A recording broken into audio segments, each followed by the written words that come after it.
All right. Well, good evening, everybody. It is September 3rd, 2022. Let me just turn subscribers only mode on for 1 minute and we will get started. But I hope everybody is having a fantastic start to their Labor Day weekend. So one of the things that I took the time to do today is, number one, I took a break. But number two, I watched a particular interview that Ray Dalio put on with former Fed Chair Paul Volcker. And I think there's a lot that we can learn from this particular interview, because as we oftentimes try to do with financial markets, we like to look back throughout history to try to predict the future. And I think this particular interview with Ray Dalio and Paul Volcker, sort of socializing their conversation around the 1980s style inflation that we had. So if we think back to March of 1980, the United States was facing about 14.8% inflation. And in order to break the back of that inflation, former Fed Chair Paul Volcker had to raise interest rates an astronomical amount. And this was met with extreme adversity from the public. There were protests, there were cries for impeachment, to impeach and throw Paul Volcker out of his position. But he held steadfast, and I think he did the right thing. And a few years later, he was actually successful in bringing inflation back down all the way from 14.8% to 3%. And then the United States went on to have one of the greatest economic prosperity runs we've ever seen in American history. So we're going to be talking about that particular interview. Now, I want to share that interview with all of you. So if you type !Paul in the chat, the Nightbot will drop the link to the Ray Dalio and Paul Volcker interview.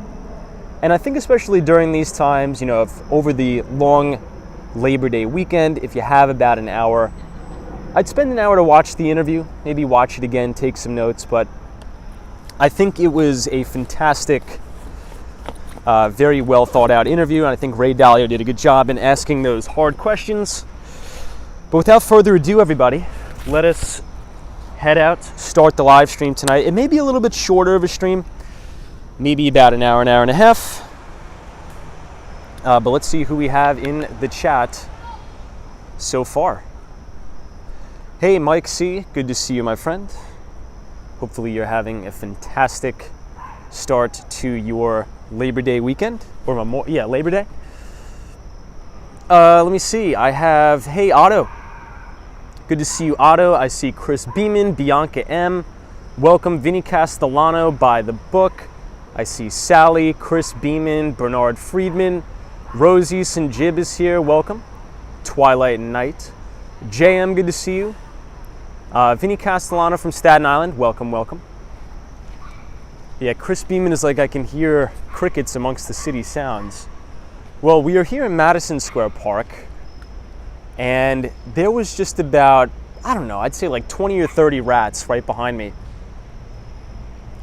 And this park is usually filled, chock full of rats right around this time. So hopefully we'll be seeing those critters.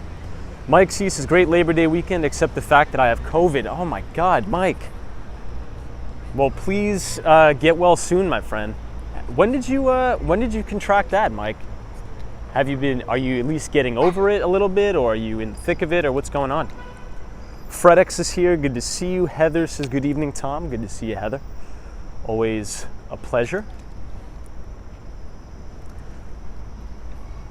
Yeah, 4 walkers, like the people are the real rats. Oh, there's some right there.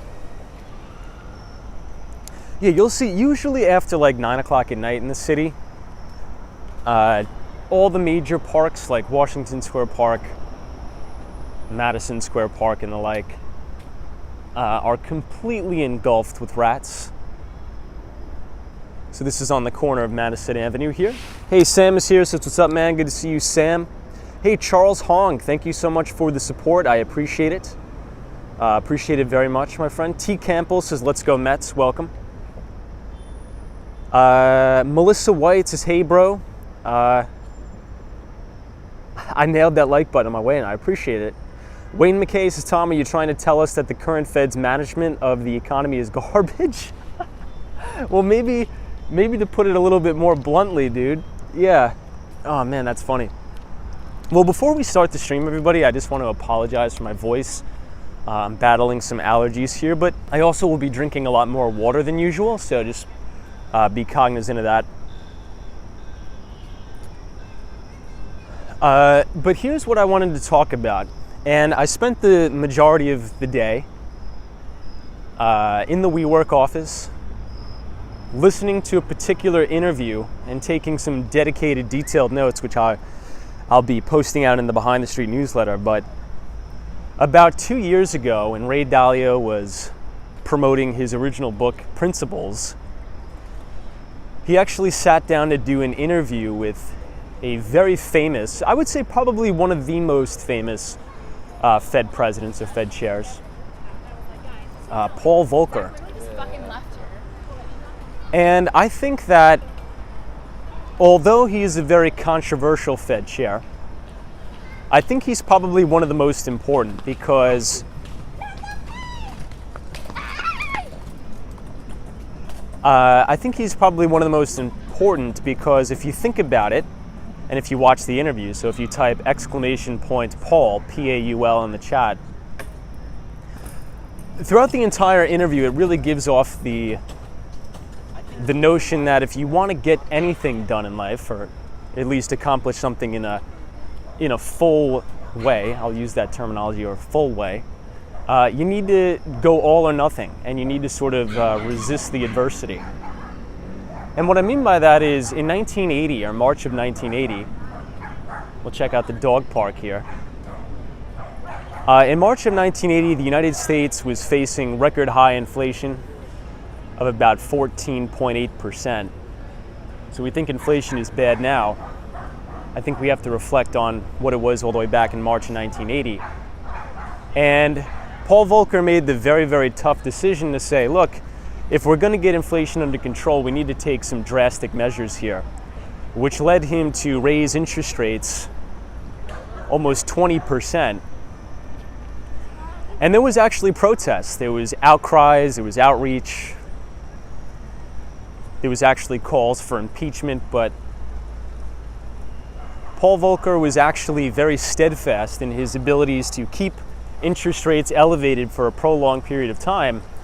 Fast forward 3 to 4 years, inflation came all the way back down to 3%, and the United States went on to have one of the most prosperous points in modern US history and a massive bull market. So the reason why I want to bring this up, and this is one of the original Shake Shacks here in Madison Square Park. One of the reasons why I wanted to bring this up today is because usually history doesn't necessarily have to repeat itself, but it definitely does rhyme.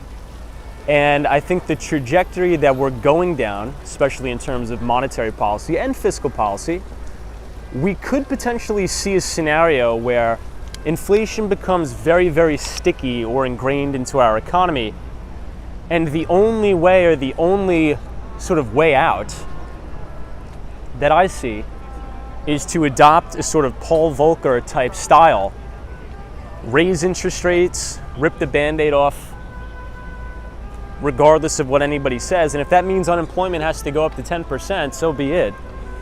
But I think that's what may need to be done. So we'll talk about that a little bit more.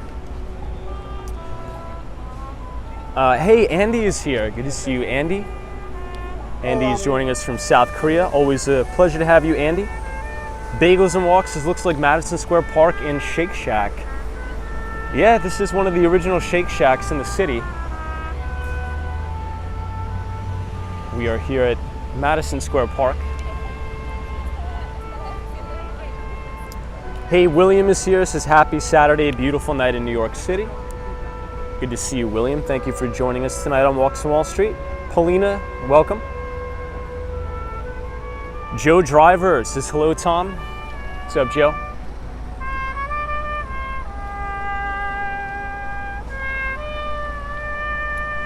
It definitely is a beautiful night. Now, I will say it's almost a bit chilly out. You know, it's 72 degrees, it's not humid at all. It's one of those nights that you could really feel the fall weather in the air. Hey, my friend Charles Hong says, hey Tom, what is your thoughts on ServiceNow as a software? You know, ServiceNow is one of my favorite enterprise software companies. I would tell you this, if I had the opportunity to go work at ServiceNow as like an enterprise account executive or something like that, I would definitely do it. I think Bill McDermott is one of the greatest tech CEOs of modern time. And I think it's an overall very well-run company. So I think very highly of ServiceNow. They have a ticker symbol NOW. Wow, check this out, everybody. This is, check this out. Beautiful view here of the Empire State Building. Lit up in red, white, and blue for Labor Day. Hey, Sally is here. Good to see you, Sally. Welcome. Let me try to walk over here a little bit so you can see an even better view of it. Man, that looks awesome. I think this is probably my favorite color here.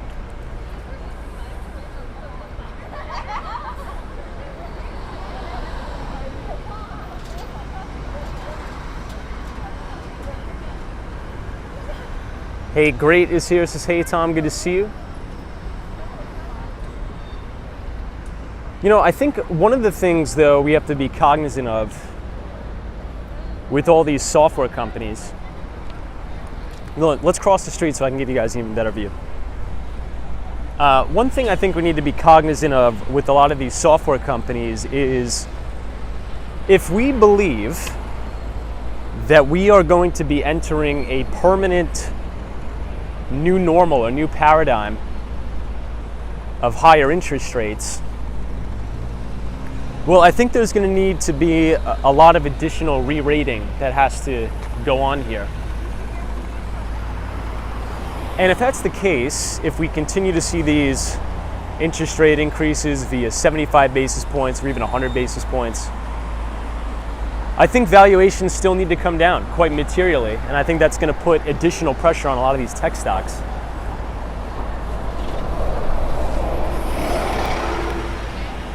Yeah, AJ is like Volcker is relevant right now. Agreed. You know, let me try to fix the camera here. I think I have it a little bit lopsided. Give me 2 seconds, everybody.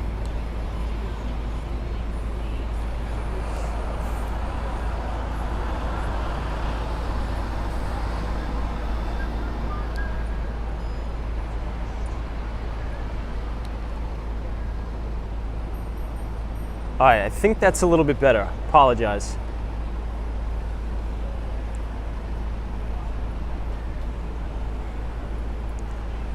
William Hong says, I hope not. The prices have come down enough. Yeah, well, I mean, that's sort of really why I went back and watched that interview again. Because I think it's very important to look back throughout history to see what the potential new monetary policy standard is going to be. And if inflation is sticky, like many people are predicting, we may have Paul Volcker 2.0, so to speak. So one of the things that I really liked about the interview with Ray Dalio and Paul Volcker is even though they do explain his take on monetary policy, he explains it from a point of his principles, right? So his principles, his morals, his ethics, in relation to why he has to do what he has to do. So in the face of tons of scrutiny, right? You know, I wasn't alive in 1980 or throughout the 80s, but I'm sure many of you were, so you probably could recount from a first-hand experience with this. But in the face of adversity, and you know, if you have unemployment going from 3% all the way up to 10%, you're going to have everybody and their brother beating down your door to impeach you, to tell you you're not doing a good job, you're crashing the economy. But sometimes you need to stick by your morals and your laurels and say, look, this is what we need to do to kill inflation, or else you're going to have a period of stagflation where you have no economic growth and inflation's actually getting worse. And the big takeaway that I got from that particular interview is that if you sort of do something half-baked, you're always going to get half-baked results, right? This really applies to anywhere in your life, right? This applies to working out. This applies to being a good student in school. If you only study, 50% of the time, well, you're going to get 50% results. If you only work out about 50%, you don't give it 100%, you're going to get about 50% results, right? No, I don't want to be out there. And you're really not going to make much headway or good progress. Same thing with monetary policy. You can't really have your cake and eat it too. And I think at some point we're going to need to bite the bullet and say, look, the CPI is at 8% consistently. Some months it was 9%. If we really want to nip this in the butt and crush it for good, we're going to need to make a big decision and say, come to terms with the American people. Fed Chair Jerome Powell is going to need to get up on his podium and say, look, we have record low unemployment in this country. In order to kill inflation, we're going to need some extreme demand destruction. We're going to bring interest rates to where they need to be and hold them there until inflation goes away. Now, many people aren't going to like that. Many people are going to blame President Joe Biden. It's going to get political, but it needs to be done, or else I think average everyday Americans are going to continue to suffer. And I think if you have a steadfast policy and actually do it and put interest rates to where they need to be, sort of like what Paul Volcker did, you're going to have short-term pain, and then you're going to have decades of economic prosperity, which is exactly what happened after Paul Volcker raised interest rates nearly 20%. JM says, Tom, but you can also argue that they are not tightening fast enough. Yeah, I agree. I actually think that's the argument, right? Apologize if I sound a little nasally, everybody. I'm battling allergies here. Hey, Miss Brown Eyes is here. Says, happy Saturday. Good to see you. JM says, yeah, Tom, you could argue that they're not tightening fast enough. Yeah, I think that, again, it's one of those things that he's sort of trying to get the market to do what the Fed's job should be doing, right? So my whole thesis is, look, let's just rip the Band-Aid off quick, bring interest rates to where they should be. Now, unemployment may go to 10%, but we need to come to terms with that, okay? Not everything is going to be sunshine and rainbows. We need to allow a normal economic cycle to play out.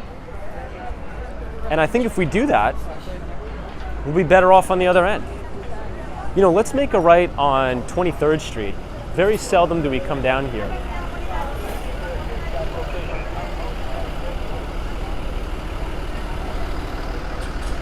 I'll give you guys a shot of the outdoor dining setup here. Hey, Denise, New York City, good to see you. Carter screwed up the 70s. Excuse me.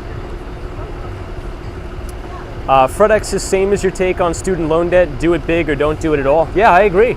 I agree with you. GN Workstation says, Tom, we're in way too much debt for that. Yeah, that's a good argument, but I'd want to know maybe everybody's take after we've all watched that interview. So once again, if you're just joining us, if you type !Paul in the chat, it'll drop the link to the roughly 50-minute Ray Dalio, Paul Volcker interview.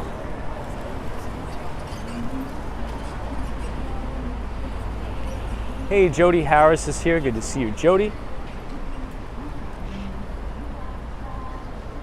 Says New York still doing outdoor dining. Yeah, so they are. I mean, I think a lot of the dilapidated, I think that's a good way to describe them. Outdoor dining shops are being required to close by the city, but some of them are actually quite nice.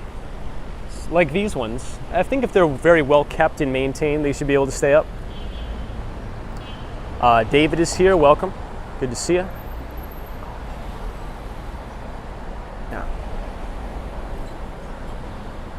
Yeah. Tucson is like, Tom, you sound better with allergies than you normally do. I appreciate that. Thank you so much.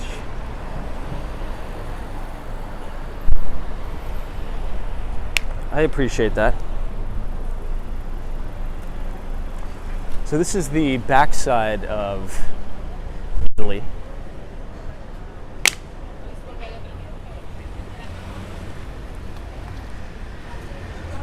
So Jerry, I think I'm taking something similar to that.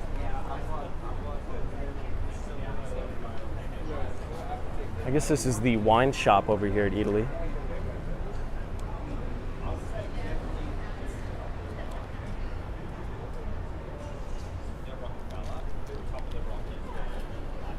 Hey, Gregory is here. Good to see you, Gregory.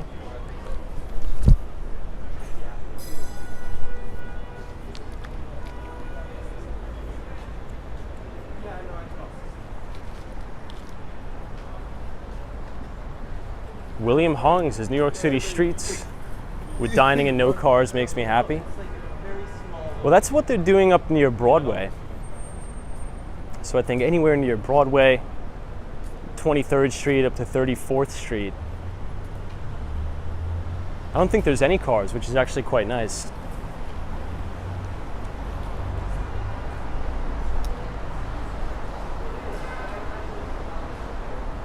Austin city limits. This can't be too slow or too fast with Fed rates. There's a sweet spot on rates, which is hard to do. It's a good point.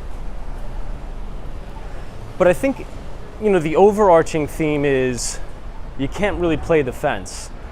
You have to be very direct in your approach. And where I would criticize Fed Chair Jerome Powell is that he tried to gaslight the economy. Instead of being very, very stern from the onset of things and saying, look, inflation's a problem, it's going to be a problem. We need to get serious on raising interest rates in order to kill that. Instead, he was like, you know, it's going to be transitory. It's not going to be a big deal. We don't need to worry about it. And sort of playing the fence about it, which I think has actually led to a more drawn out bear market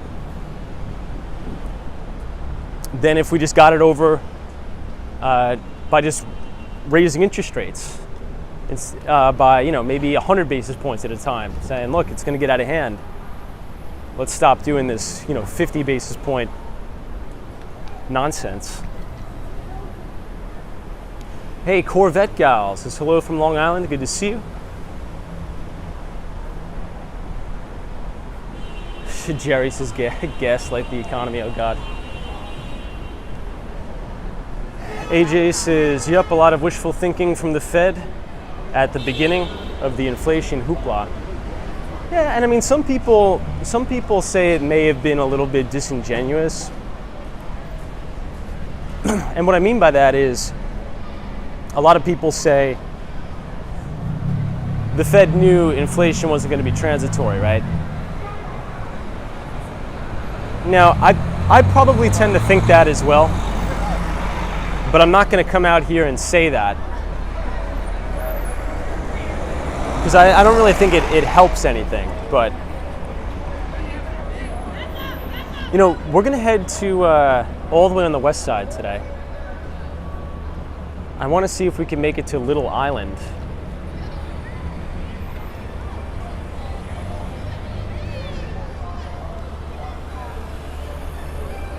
Yeah, Austin city limits is like, Tom, sometimes it's somewhat of a guessing game also on rates each quarter. That's true.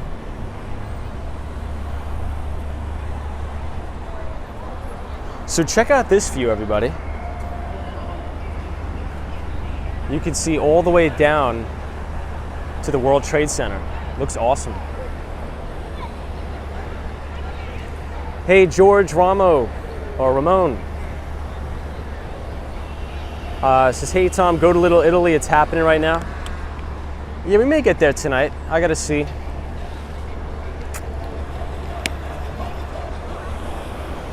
Yeah, Corey's like one hand doesn't know what the other hand is doing. It's a good point. Hey, Lizzie Hatch says they are reducing houses in Texas, 4-bedroom, 2-bath, 309. Reduction offered $399 new build. Yeah, and it seems like the housing market's gonna cool here, which is actually good news. I'm just hoping that I don't have to, like, if I lose the weight.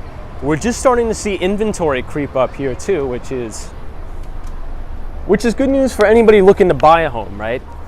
Because I think if you're in the market to buy a home, you're probably going to be able to negotiate quite well, and you're probably going to be able to negotiate a really good deal. You know, one of the things we did hear from the CEO of Toll Brothers on that earnings call is he said that they're getting a lot more aggressive with contingencies. So let's say they'll knock off a couple $1,000 in order to help close a deal, but they'll also have a little bit more wiggle room on homes that are already in contract in hopes to get people to not cancel on those contracts. So I think slowly but surely the negotiation table is turning in favor of the buyer, which is good news, especially if you're in the market to purchase a property.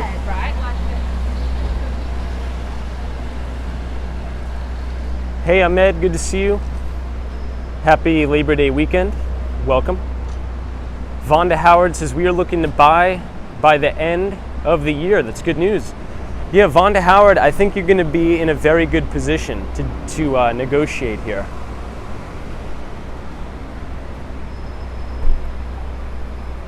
Especially if you're looking to buy new construction, but I think in general, for me, I don't trust a lot of the new construction.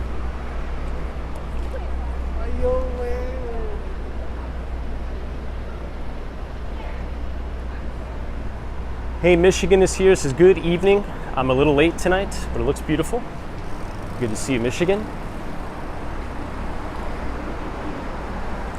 Wow, so Lizzie says the husband and I look at a lot of houses with incentives and lower rates.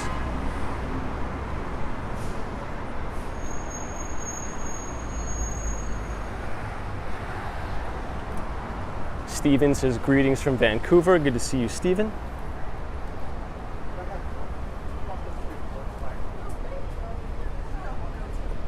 All right, so we are coming up on excuse me, coming up on 7th Avenue.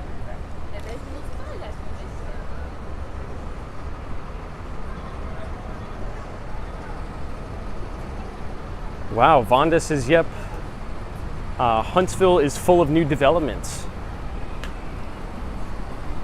Yeah, the only thing I would be a little bit cautious of the new developments, I always made this joke. I don't think I would buy any new construction that was built between 2020 to now. Because think about all the haste that has gone into a lot of these construction projects. A lot of these homes were built in haste, and I think they were built with very poor quality. So just be very cognizant of that. That's the only thing I'd say. What do you guys think about that? Hey, Lizzie Hatch, thank you so much for the $5 donation. Much appreciated. Thank you so much for supporting the channel. I appreciate it. Hey, Leo Lou is here. Says, hey, Tom, good evening, everybody. What's up, Leo Lou? Hope you're well. Hey, Dan Zhang is here. Says, Tom, if you drive on Queens Boulevard, from Forest Hills to Long Island City, there are new developments everywhere. Really? I did not know that. So, Dan, would you say that's more like multifamily, or is that more along the lines of single family real estate? Because I could probably see that particular area being built up with a lot of multi-family units, probably like 300 to 400 units. Oh, check this out. Hotel Chelsea.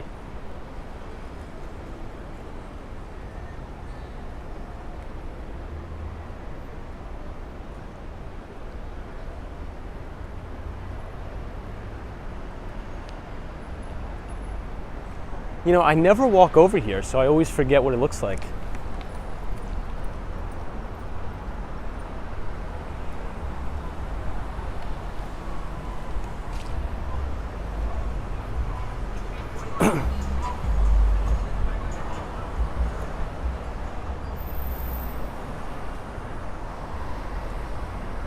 Let me see.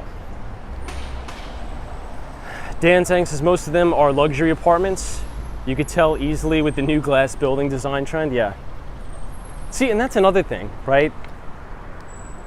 So to Dan's point, we're dealing with a situation here where there's no supply of apartments in New York City, which is driving up the rents. But all the new builds or all the new construction seem to be these ridiculous, extremely expensive properties where the rents are probably going to be like $3,000. Very seldom do they ever build, affordable apartments or affordable housing units. Lee Lewis's Chelsea Hotel was famous in the 70s.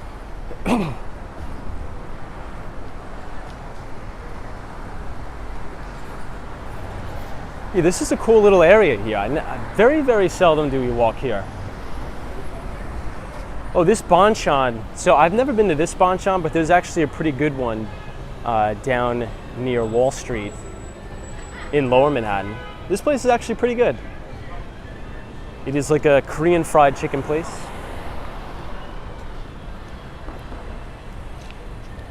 Hey, Wendy England is here. What's up? Steven says, hey, everybody. From Guatemala. Welcome. Good to see you.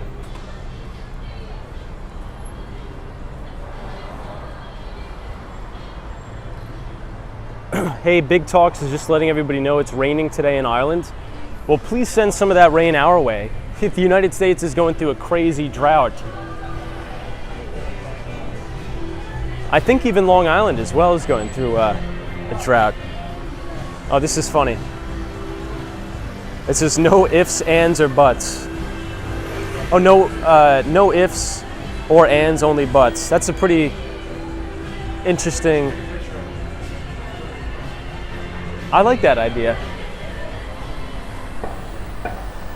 The barbecue grill's the ashtray. Hilarious.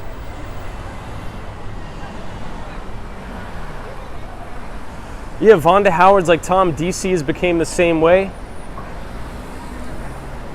1,000 square foot for over $2,500, $3,000. Oh my gosh. Yeah, it's the same thing in New York. I mean, it's the same thing in almost every major city now.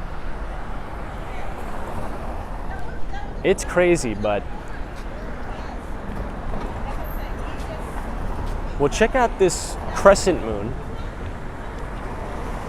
This is West 23rd Street and 8th Avenue.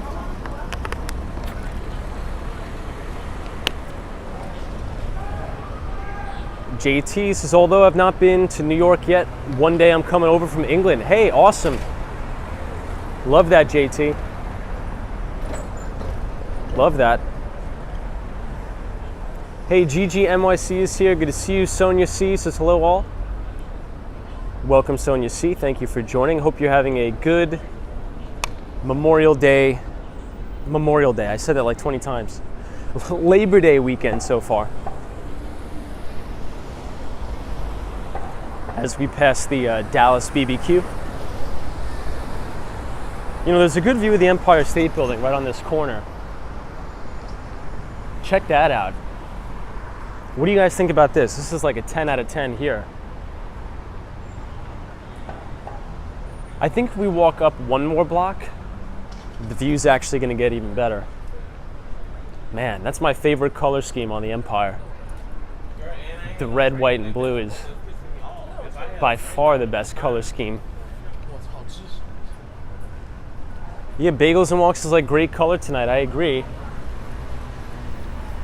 You know, I think this new construction is going to block the view.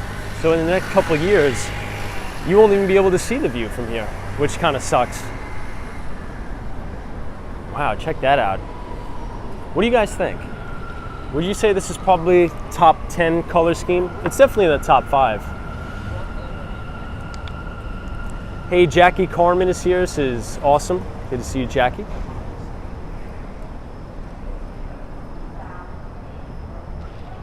Jerry, I appreciate that.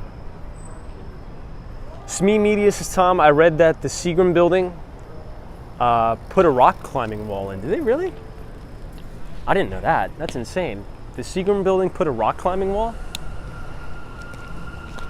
So I know that there was a restaurant in the Seagram building. You know, we'll turn around, we'll go back this way and then make a right.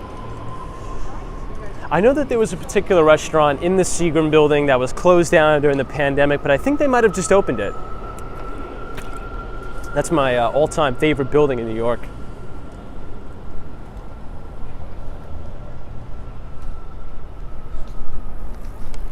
Hey, Gene says Pennsylvania is seeing a big increase in people moving from New York and New Jersey. Yeah, huge migration trend there. So a couple of my real estate buddies have been buying up a lot of duplexes, triplexes on the in the suburbs surrounding Pittsburgh.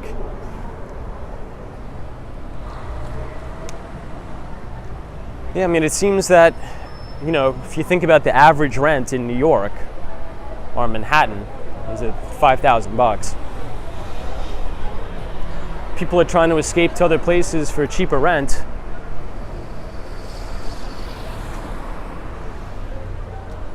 But you can still find some affordable things if you want to sacrifice a little bit.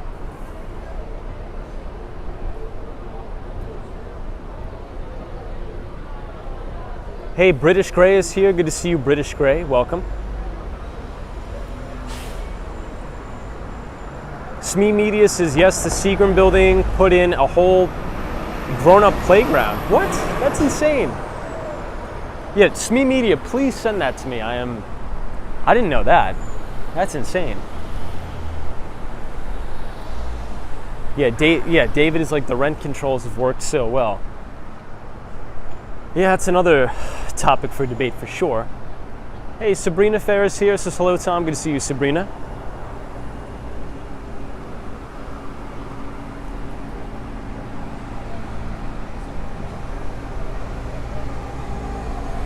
Pardon my voice here.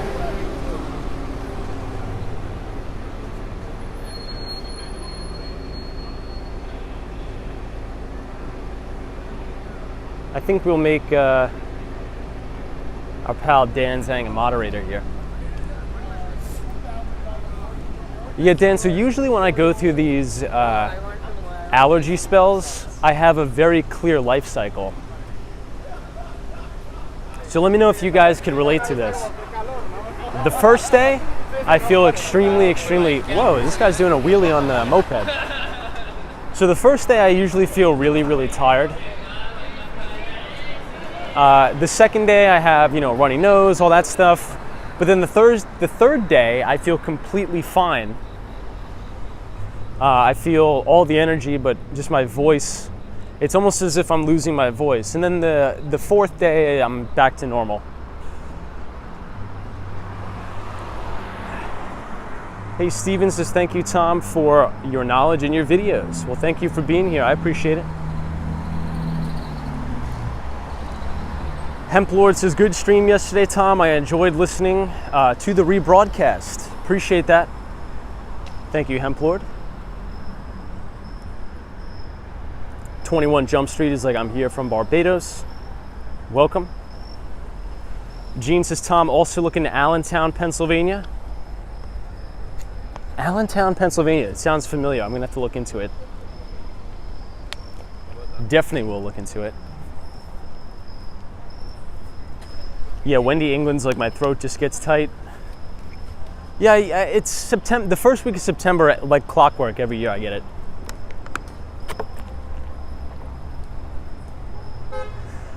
So for the people who are just joining, I was telling the group here that I spent the majority of the day watching and analyzing a particular interview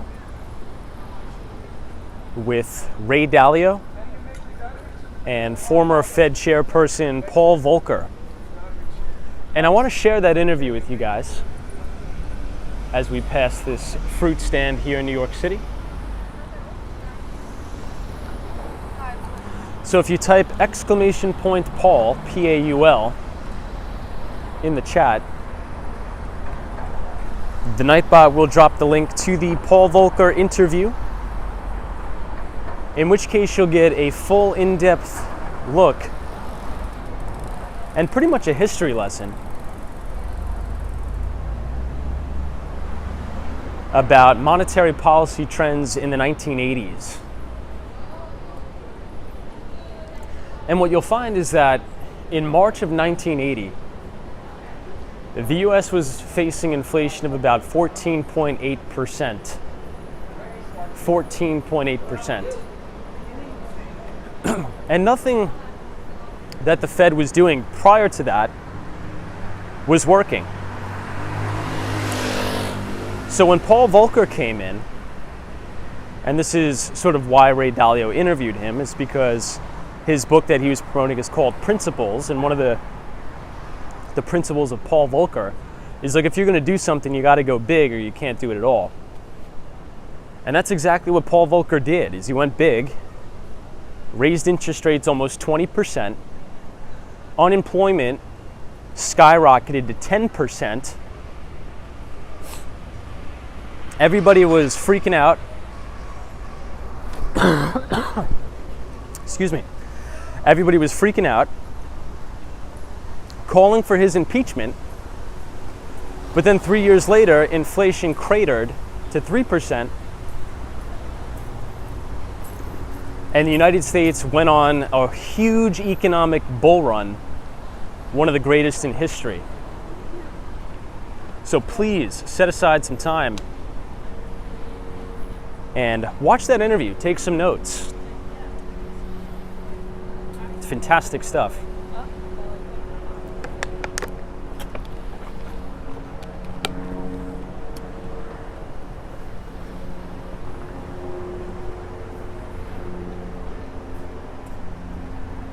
Ah, yes, Quinn. Check out Billy Joel lyrics on Allentown. Hey, June says hello, Tom and audience. Good to see you, June. Welcome. We are walking in a neighborhood we don't usually walk in, but I think these homes look quite nice.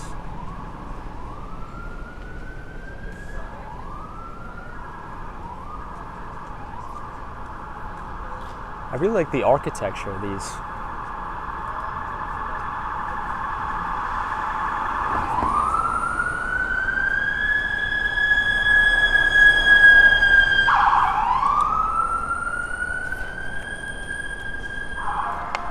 Joe Driver says, Tom, what year did that happen?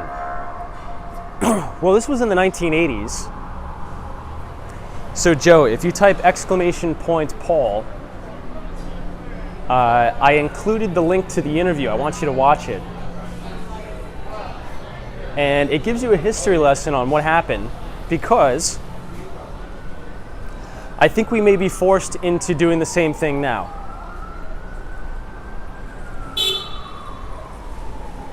So I think it's important to be aware of it.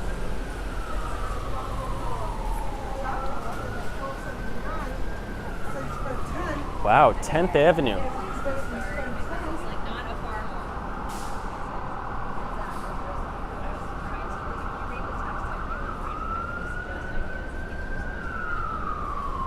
This is going to be cool. Very seldom do we come over here.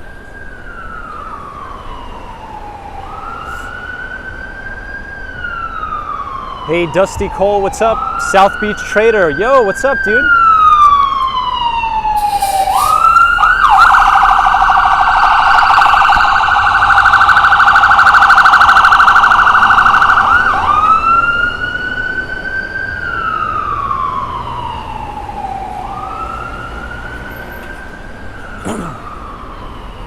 SME media is like, are you near the High Line? Yes, we are. So the High Line is right here. South Beach Trader, good to see you, my friend. Always a pleasure having you in the chat. So South Beach Trader, a question for you. Do you think we're going to be forced to go into an era similar to what we went into in terms of monetary policy when Paul Volcker was around? And the reason why I am throwing around this hypothesis about we could potentially be going into a 1980s style monetary environment is because if inflation becomes very, very sticky or entrenched into the economy, Fed Chair Jerome Powell is going to be forced into a corner to do something about it. Okay, because if inflation remains entrenched, we're going to go on the High Line here. Joe Biden is not going to get elected. And I'm going to say that with 100% certainty. And you guys know I'm not political. But if inflation continues to stay entrenched in the economy, leading until elections, Joe Biden's out of here. So there's going to need to be an ultimatum here. And Fed Chair Jerome Powell is going to probably be pressured by the Biden administration to do something. And we could see a huge shock and awe scenario where interest rates skyrocket for a prolonged period of time,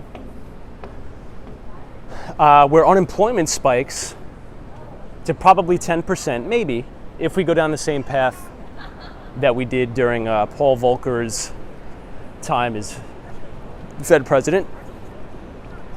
But then I think 5 years later, we're going to enter the biggest economic boom cycle the world has ever seen. Now, I know that's a lot of speculating, but I think it's a possible scenario. Hey, GX72 says, howdy, Tom. Good to see you. Wow, look at this apartment building here. Really amazing. Love the architecture on it. Hey, Susan says, hey, Tom, I'm new to your channel and enjoy listening and walking the streets of New York City from Las Vegas. Thank you, Susan. Welcome to the stream. So, Susan, this is the High Line area of New York. It's sort of like a walkway and you overlook 10th Avenue and it goes all the way up to the Hudson Yards. It's quite nice. And if you look to your right or the left, you have all of these apartments overlooking the High Line. It's actually kind of nice.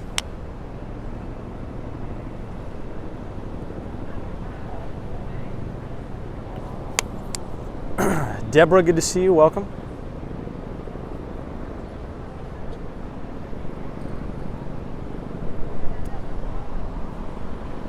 Yeah, Mike C., that's a good point. How could the government service its debt if the Fed is forced to raise rates by that much? I think that's to be determined. Now, again, I don't know if that's going to happen, but there's one thing that the late, great Stanley Druckenmiller has always said. And he says that if you want to be successful in the financial markets, you need to study history, because usually it won't play out exactly the same, but it'll kind of play out similar, or at least the events will rhyme. And I'm seeing a lot of similarities here, right? So when we had Jimmy Carter, inflation was running wild, stagflation was running wild. Inflation has become very sticky and ingrained into the economy. And everybody was sort of on the fence about what we should do with monetary policy. We didn't want to raise interest rates too high because we were afraid that unemployment was going to spike. And we didn't want to be too loose on the quantitative tightening and go to QE because we wanted to keep a lid on inflation. So one of the principles that Paul Volcker said is you're never going to achieve anything with sort of being on the fence with something. You gotta go full bore or you can't do it at all. And I see, now I'm not saying this is going to happen, but I'm seeing very, very similar hints that we may be transitioning into that sort of environment where we have the CPI elevated, right? Wage inflation continues to go up every month, shelter costs continue to go up every month. And in order to really kill this thing, we may need to take an aggressive stance on interest rates. So that's really the only reason why I want to share with you that interview. Once again, if you guys want to listen to that interview on your own, if you type !Paul, P-A-U-L, in the chat, the Nightbot will drop the link to the Ray Dalio, Paul Volcker interview. Man, I really completely forgot how beautiful the High Line was. Look at how amazing this place is.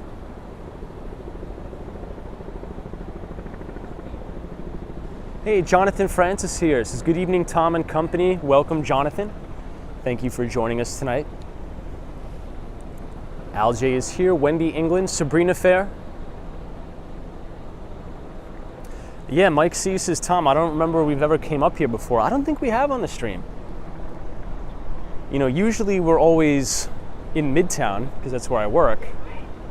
But I think since today is the weekend, especially a long weekend at that, it's kind of nice to come up here. It's actually really nice. But if you guys are enjoying the live stream tonight, feel free to leave a like on the video and hit the subscribe button if you're new. We usually do these live streams about 5 days per week between New York City and Miami. We'd love to have you here. Yeah, Lee Luce says the High Line seems especially nice at night. Yeah, it's quite peaceful, isn't it? You know, it's definitely a big contrast from being on the ground floor with all the cars honking and crazies going nuts. Yes, me media is like you could actually hear crickets in New York City. Isn't that a thing? Crazy. If you look straight ahead, everybody, this is the Hudson Yards. You could actually see the very famous attraction, The Edge. The Edge. And then if you pan over to your right, you could actually see Midtown Manhattan.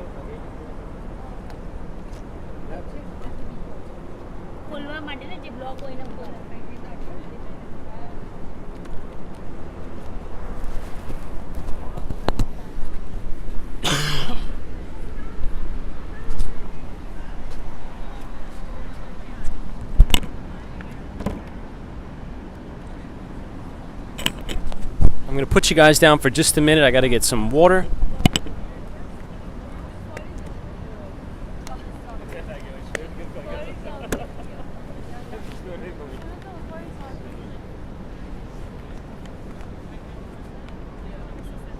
I brought the water bottle today.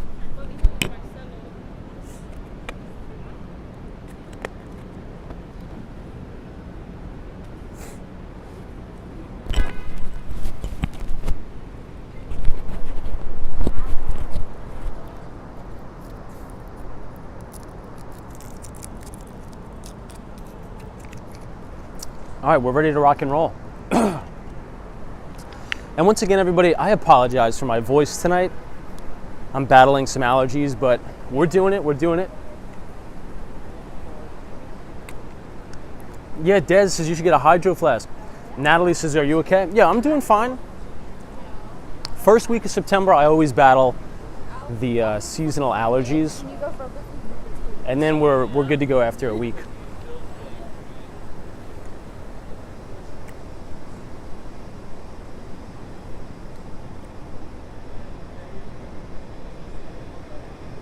Wow, check this out, everybody. You could see the entire skyline of the Hudson Yards.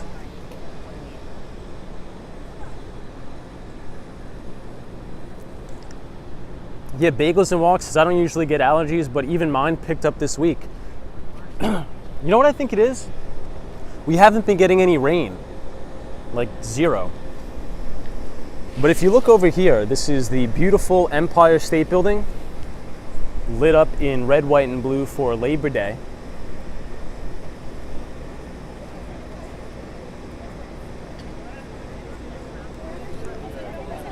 Yeah, FedEx is like, is that grass beneath your feet? It is. They make it really nice here. But look at all these apartments, everybody. This is so unique. So your apartments are literally overlooking this beautiful walkway, and you have an amazing view of the entire Hudson Yards. I'm so glad we came up here. We never come up here on the streams.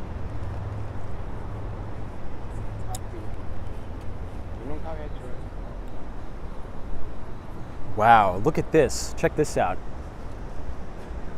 Look at these two apartments. It looks like their living room. Beautiful buildings, by the way. Look at them. Very peaceful, quiet, clean streets. Doesn't even look like New York. This is a really, really nice neighborhood here. Could you imagine living in one of these apartments or renting one? Very clean, very modern, very nice.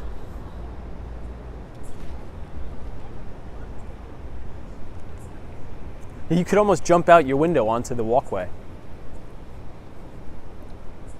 Sabrina Fair's like, I'd have a trampoline in my flat.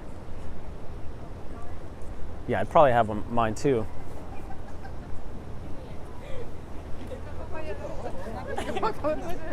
I understand, but now she knows where. Yeah, Mexars is very motivational. It is, isn't it? It really is. You know, we're so used to doing the streams in Midtown that I can forget all the other places in New York. I haven't been up here in years. Maybe 2 years, I think. You know, since it's Saturday night, we might as well just walk this all the way until Hudson Yards, if you guys are down.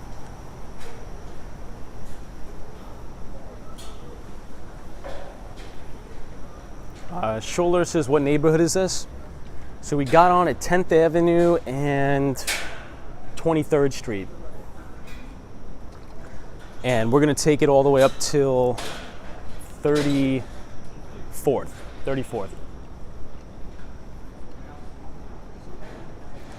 So we're gonna get off right at where these buildings are. This is the Hudson Yards and the edge, as they call it. This is cool. They have all these little canopies here where you could duck in. Looks like there's a big cafeteria hall. Very peaceful. Here's a bench. You can sit down, relax. It's really nice. And I'm surviving. Yeah, KM Pacifics is hearing the crickets just feels so natural. You wouldn't even know you're in New York. True.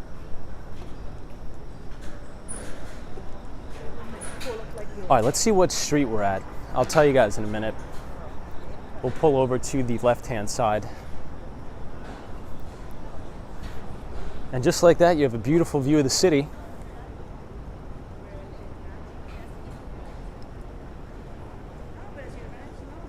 Trying to look for a street sign. If I had to guess, this is probably what, 28th Street?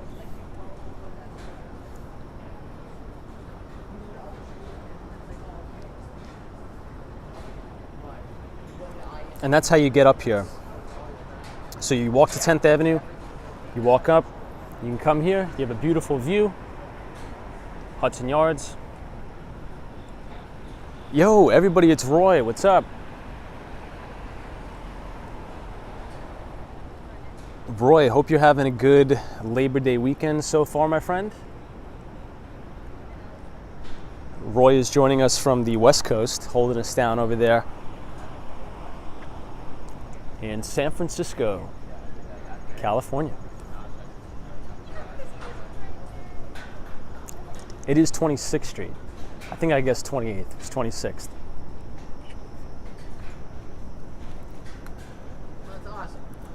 Austin Howell 20 says the city looks empty. Well, we're on the High Line right now. So we're technically not on the ground floor. Check out this view. So we could see FredEx, I'm not sure if you're watching. You could see the Chrysler building all the way right here. And then you could see the back of the New Yorker Hotel, and then the H&M building sign, and One Penn Plaza. Jessica B says you sound a bit congested, Tom. Yeah, so I'm battling some allergies tonight. I think it'll get better. Hey, 48 is here. Says, hey Tom, hope you're well. 48 is joining us from New Zealand. Good to see you.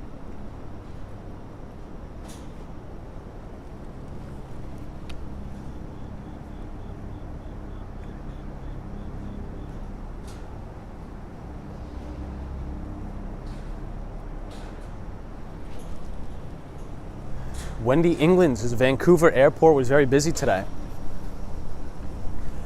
You know, when I flew out of Fort Lauderdale, it was extremely busy. So I think I told you guys, the night before my flight was supposed to take off, the flight was canceled, fortunately. Whoa, look at that. Check that out. So right through the leaves here, you can see the top of the Empire State Building, lit up in red, white, and blue. Let me see if we go one more block, maybe I'll get you guys a better view. Oh wow, look at this. You can almost see it right through the leaves here.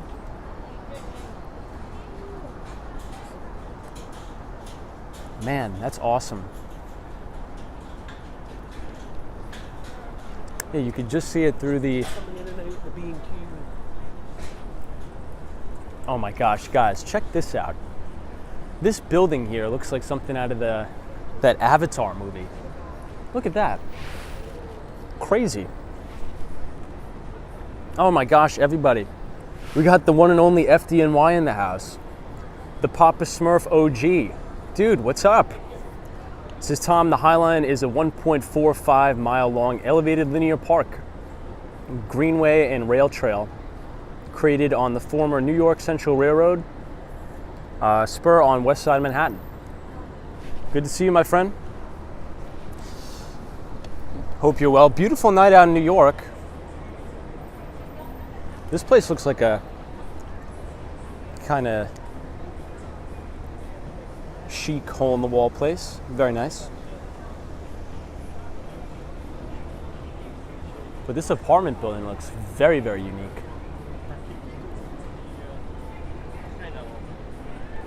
Yeah, FredEx is like something out of the Jetsons. It does look interesting.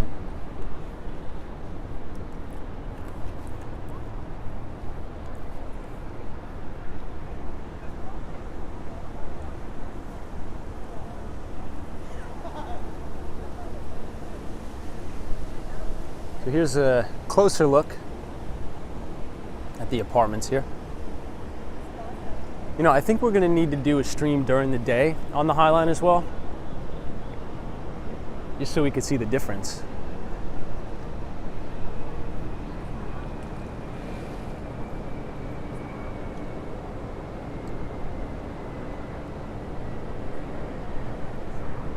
Ah, taxi cab. This is Tom. Lots of celebrities have condos there. Well, this person has a library that looks amazing. Wow. You know, I wonder how much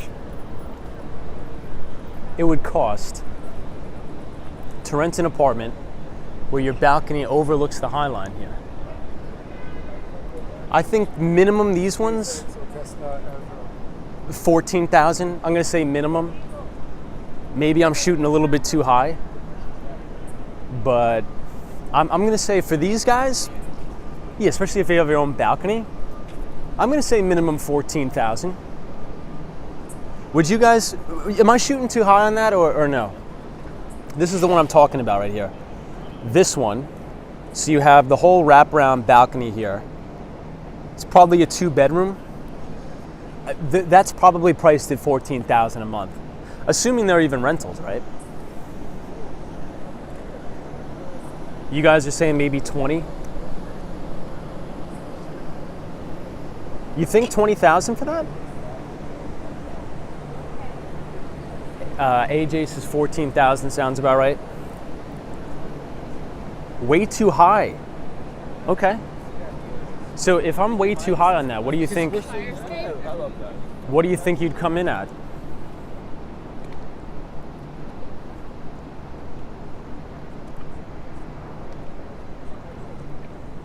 So some of you are saying I'm way too high. Really? Okay. Hey, no matter where you cut it, the streets are beautiful from Japan. Hey, welcome to all our Japanese viewers. Welcome to all of our viewers from Japan. Good to see you. We are walking the High Line tonight, Manhattan. Yeah, you know, a lot of people are either saying hi or coming in right around 15,000. Villian818 says 8,000 to 9,000. If that was 8,000 to 9,000, I'd have to strongly consider. Hey, How many viewers you got? it's Walks on Wall Street on YouTube. Yeah. If it was $8,000, I'd strongly consider like doing a roommate situation with some of my friends. But I don't think it's 8,000. If it is, that's actually pretty good news. Wow, look at these.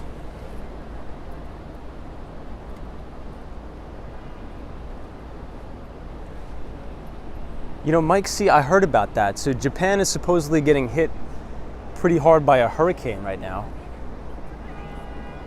But I think they call them, it's not technically called a hurricane, right? Or the monsoons, I believe? Yeah, that's horrible. Horrible, horrible. This guy's in his apartment. All right, team, well, we've reached the end. Oh, typhoons, they call them. Copy that.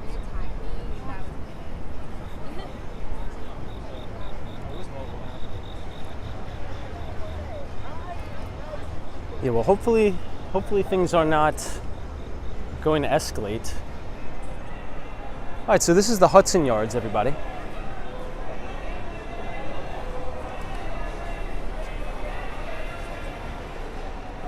Wow, Papa Smurfs is $7,500 for a 2-bedroom in that one. Wow. 1 bedroom is $5,695. You know, that actually seems reasonable. I don't know.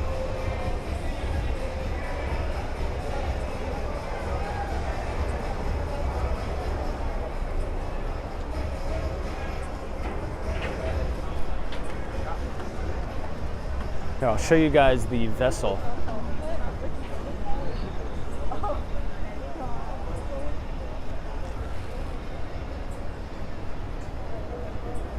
Wendy England's like rented Tom.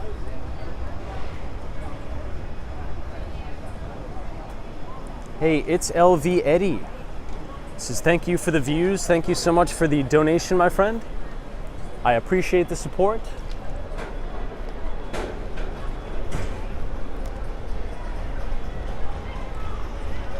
Thank you so much. It's LV Eddie.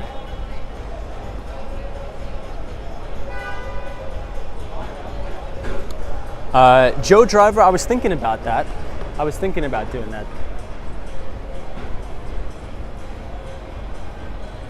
Oh, SME Media, I just saw your message on Twitter. Thank you so much for that. I'm going to check it out tonight.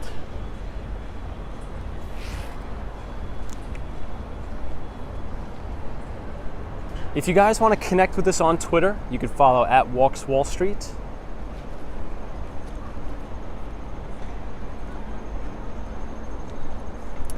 But we sort of had a mini topic for tonight. I'm feeling a little bit bogged down by the allergies, so we haven't really been hitting the topic too hard for tonight. But I want to give you guys a little bit of homework. We'll walk down here. I've never been down here before. So if you type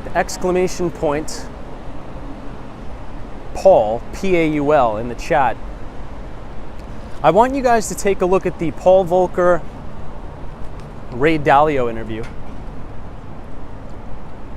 because I think it's important we study the 1980s style monetary policy, because I think it's very possible we may be entering into a new 1980s style monetary, I would say, network, potentially. So be cognizant of that. So this is called, I think, the, I'm blanking on the name here, but this actually moves, this building.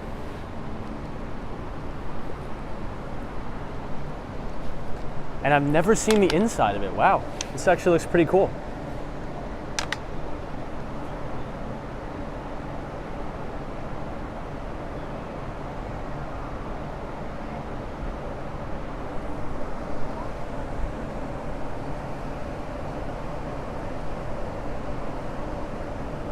Ah, Frederick's right, the shed. So if you notice here, the wheels are actually on sort of like a train cart thing. And the building can move, go in and out. Very interesting. Very unique.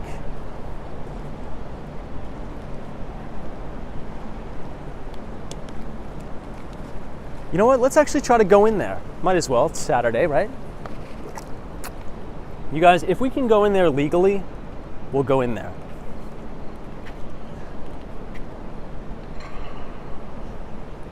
Wow, check out these apartments here. These all look brand new.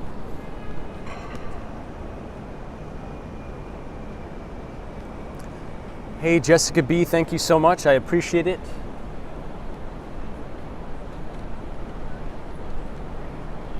Yeah, Austin City Limits is like crazy amount of engineering, I know. So the shed is built into this massive building. Look at it.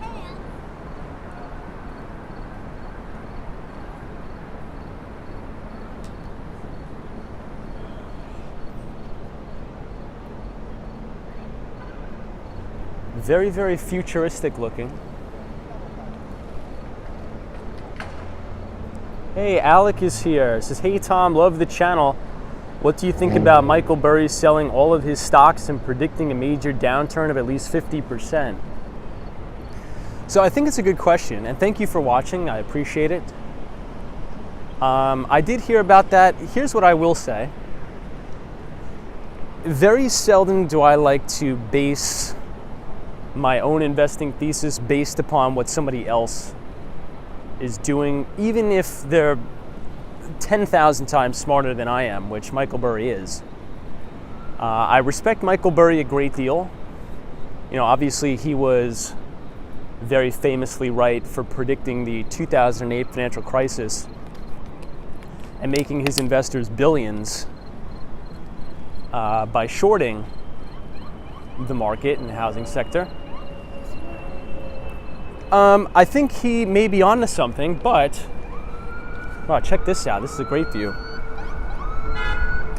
At the end of the day, you know, Michael Burry, if you go all the way back to even 2009, 2010, he was putting out extremely bear bets back then and saying the market is going to roll back over.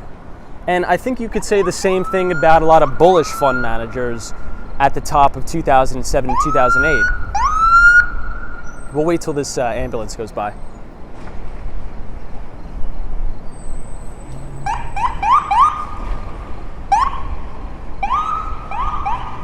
You know, not for nothing, this is actually a really good shot of that guy right there. So what I think the media likes to do a lot of the times is, you know, they'll make a story about what, because one guy made one good call one time, and then they'll use that to garner clicks and things like that. And there's a particular person which we talk about a lot on the stream, Stan Druckenmiller. And Stan Druckenmiller, I believe he is one of the greatest investors of all time. And he also made a very, very big mistake in the year 2000. So Stan Druckenmiller's biggest mistake was buying the literal top of the tech and telecom bust. So a lot of the times when the media says, oh, this particular fund manager is selling everything, or this particular fund manager is buying everything, they're sort of insinuating that since he made one good call, that means he's going to be right this time around again. And that may be true. He may be right. Right? Michael Burry may be correct and the market may drop 50%. But I try not to base all of my bull or bear thesis on one guy. Now, I respect Michael Burry a great deal. What I would say is, if the Federal Reserve, which it seems like they are, going to continue to raise interest rates, I think the market has lower to go. Excuse me. Do I think the market's going to go 50% lower? The market should go 50% lower if we adopt the Paul Volcker style monetary policy. Then yeah, we'll probably go about 50% lower. But if we somehow negotiate a, I guess, soft-ish landing, which I'm not even sure is possible now, then I think we'll probably just merely undercut the lows or just retest the lows, and then we're probably going to be back off to the races. But I don't know, hopefully that answers your question. But yeah, I mean, they do the same thing with Peter Schiff, and all of these guys I admire a great deal. I study them and I admire them a great deal, especially Peter Schiff. Just because Peter Schiff was right about the housing crisis, he's been telling you to short the market since 2010. How's that worked out? Not really good. So a lot of the times, and I think that's one of the most fascinating things about finance and investing, right? You don't need to be right all the time to make a freaking killing. Think about that. I think finance is very, very unique, or investing is very, very unique, into which you only really need to be right once and be right a massive amount in order to make millions or billions of dollars, right? Wow, check out this lobby of this apartment. Is that not unique or what? And it's sort of, I'm going to end with this quote from George Soros. So George Soros, when he was mentoring Stanley Druckenmiller, he told Stan Druckenmiller back in the day, he's like, it doesn't matter how much you're right or how much you're wrong, but how much money you lose when you're wrong and how much money you make when you're right. And I think I agree with that. So you could be wrong way more times than you're right, but you could still make an absolute fortune. And I think investing is very, very unique in that sense.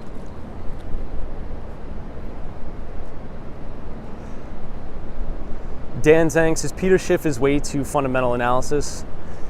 Yeah, I think so Peter Schiff is right in terms of what we should be doing, but that's not the reality. And there was a really good debate between Peter Schiff, I forget who it was. I'm feeling a little bit under the weather tonight, so my brain is not as sharp.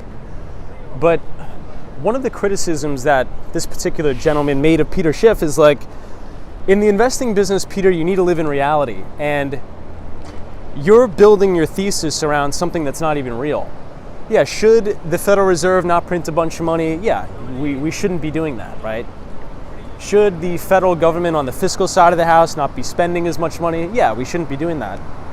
But the reality is we are. And so are you positioned accordingly for that environment? And I thought it was such an interesting way to put it.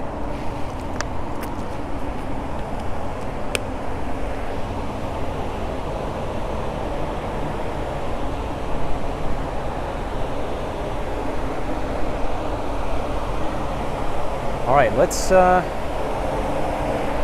says thank you for visiting the High Line. You are now leaving the park and entering Hudson Yards.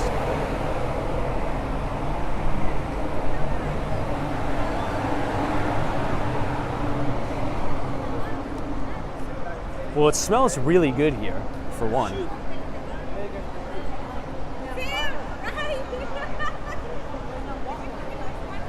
Oh, there's a lot of people out tonight, which is good.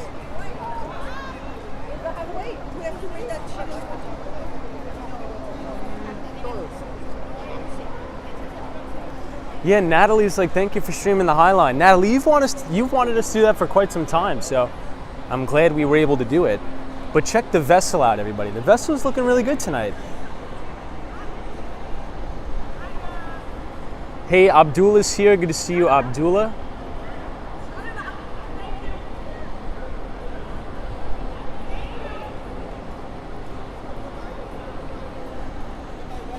So the building right behind the vessel, I believe, is called the Equinox Hotel.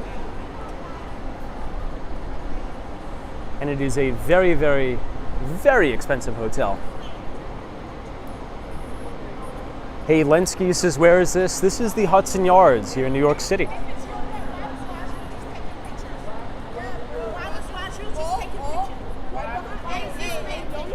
Somebody's asking, where do you think is a good place to study the financial markets? Well, I dropped the link to in the Discord here.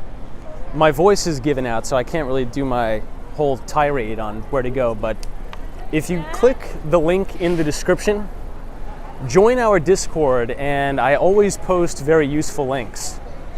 One of which, if you want to take a free, yes, it's a free, class at the Stern Business School at New York University, you'll be able to find the link to that 100% free. So Professor DeModderan, which he is widely regarded as the Dean of Valuation, you can find his securities analysis course as well as corporate finance course for free on YouTube. He actually uploads his courses there. So I think that's a really good place to start. I think it's a really good place to start.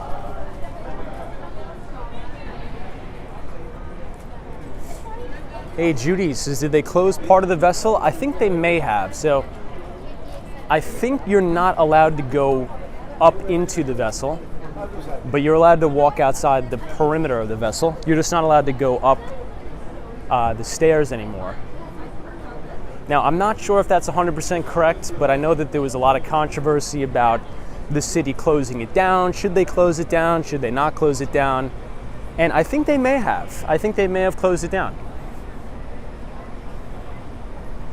Also, Mexer, if you want, if you scan the QR code on your screen, I do write a free investing newsletter where I share my thoughts on not only the US equity market, but emerging markets, fixed income.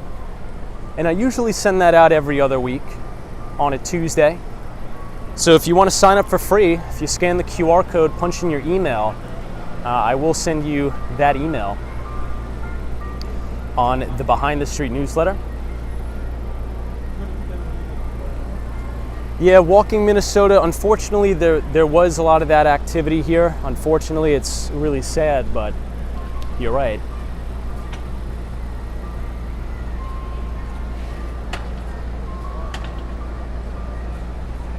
I'll give you guys one more shot of the building here. Hey, we got Western Mass Dave in the house. What's up, Dave? Dave, we are here at the Hudson Yards. Dave, happy Labor Day, my friend. Well, Labor Day weekend.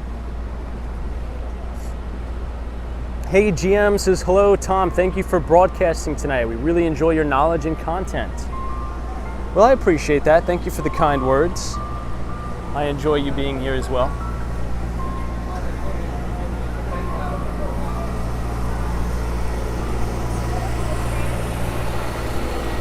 Wow, check this out. Beautiful view of the Empire State Building here. Lit up in all red, white, and blue for Labor Day. My personal favorite color scheme on the Empire.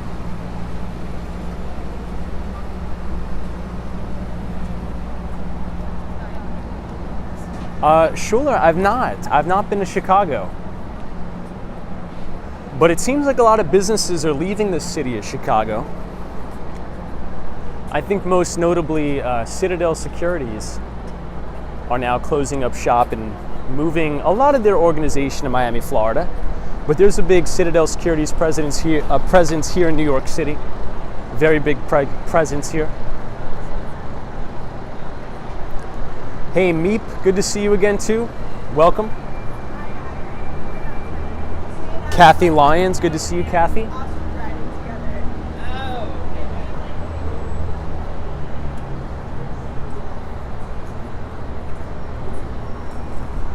So I'm very curious to see how busy Koreatown is going to be tonight. If I had to guess, Koreatown's probably going to be crazy, crazy busy.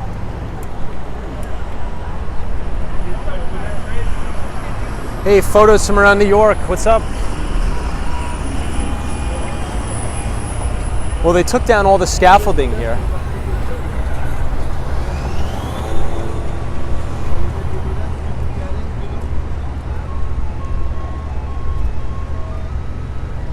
Cynthia Beal says, Tom, I do not see the link to the NYU course. So if you go into the Discord under Market Chats, it's under his YouTube channel.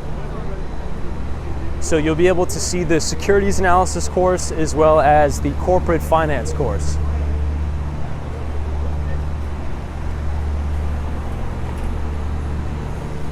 Hey, Harry Connors here. What's up, Harry?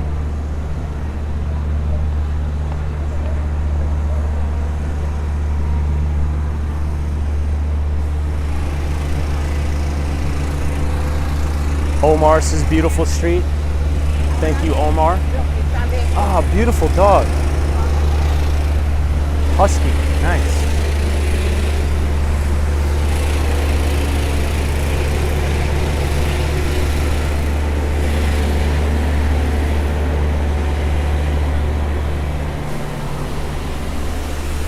Yeah, somebody says no scaffolding, much better. Yeah, well, I mean, they're doing a lot of construction.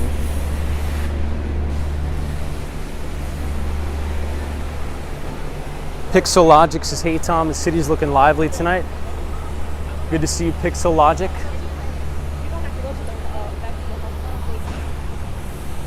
All right, let's make a move here. So you're gonna be able to see the one and only Madison Square Garden tonight, as well as the Empire State Building, both of which are gonna be lit up in red, white, and blue in honor of Labor Day. Yes, the Labor Day weekend. And one thing to note, everybody, about Labor Day weekend is usually after the Labor Day weekend has concluded, all of the hedge fund managers, the big bankers, are all back in the office. This is usually the last hoorah of summer. So expect a lot of trading volumes on the major exchanges to go up, and expect an increase in volatility as portfolios are rearranged now that people are back to work, especially Wall Street is back to work. Oh, Teresa Diaz says Harry Styles is at Madison Square Garden. I thought he was playing yesterday. Maybe he's playing 2 days in a row. Check out the lobby of this building.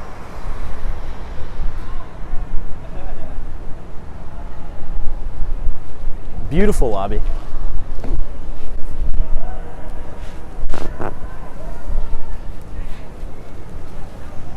All right, we made it to 9th Avenue. The wind is starting to pick up. Hey, Lenski says, I love Manhattan at night, wonderful views. Thank you so much, Lenski. If you want to know exactly where this is 9th Avenue and 33rd Street. And you're actually going to be able to see the Peloton building here in a minute. I'll show you. If you look uptown, this is the Peloton corporate offices. And Peloton actually just went through a very, very large layoff.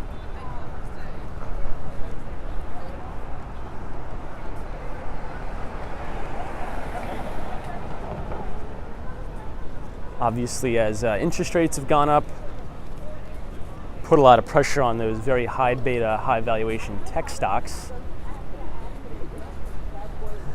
And if companies can't sell stock anymore to raise money to pay for employees and things like that, there's going to unfortunately be layoffs. And I think that trend may continue well into 2023.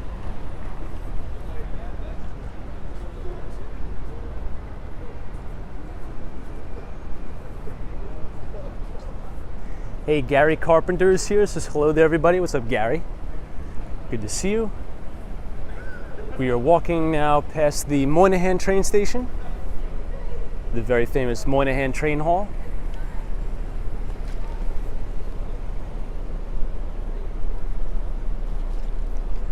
Hey, Troy 1995. What's up?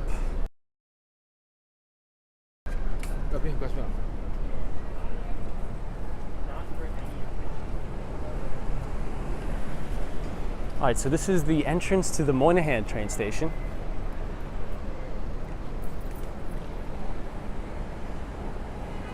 Ah, Rachel says Peloton fired my best friend and her partner. Well, I really apologize to hear that. You never want to hear stories that anybody's gotten laid off. That's horrible. It's heartbreaking. It sucks. I've been there myself. So hopefully she lands something very soon. You know what? I'm going to give you guys a quick sneak peek into the Moynihan Train Hall. You want to see it? Really quickly. It may start to buffer though.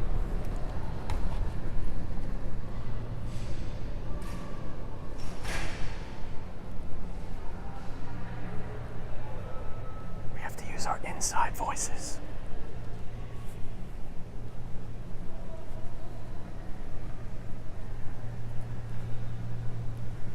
All right, let me know, team, if we start to buffer. Usually this is a big buffer zone for us.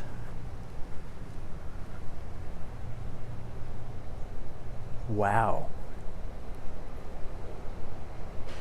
You could hear a pin drop in this place.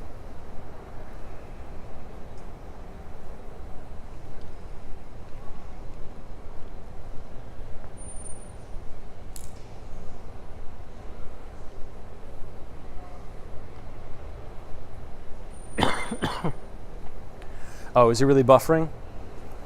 Dang, the internet is terrible here. Photos from around New York, we're going to go to Koreatown right after this.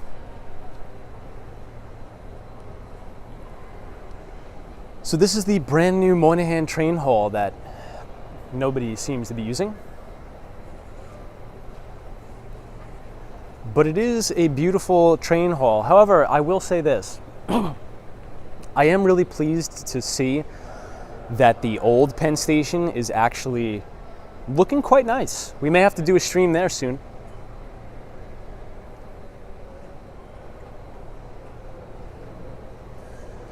But if you guys are enjoying tonight's live stream so far, please feel free to leave a like on the video and hit the subscribe button if you are new.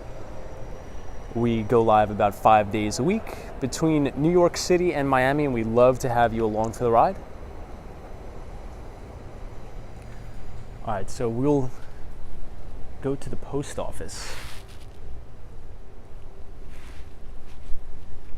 You guys are going to fall on the floor when you see the architecture here.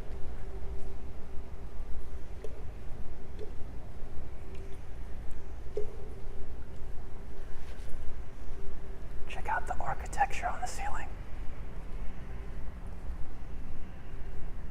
10 out of 10.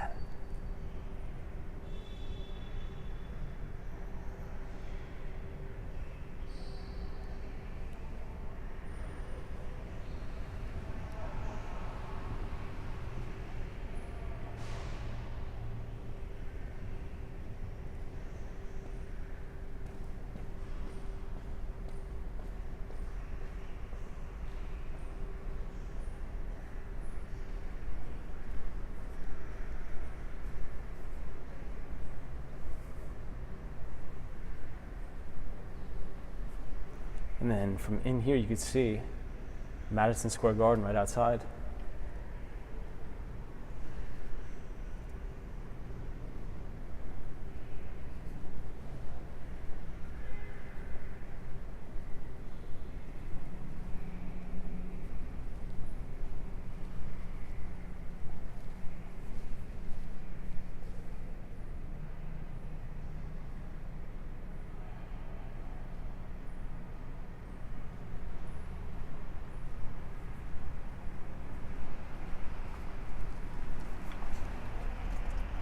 Notice the contrast once we go out here.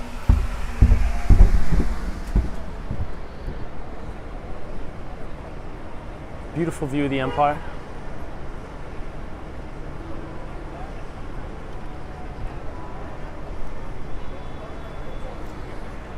Now we are back into the jungle, the concrete jungle.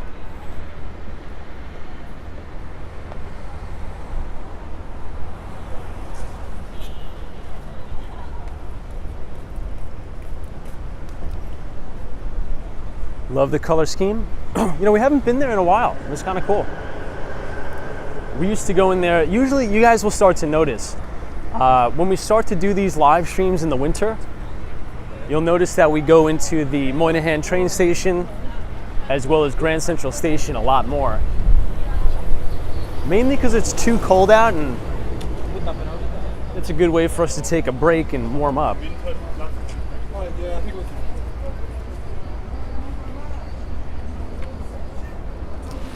Hey, Omar's here. What's up, Omar? You ain't one of them. You show me. You could have stayed with me. You ain't one of them. You show me.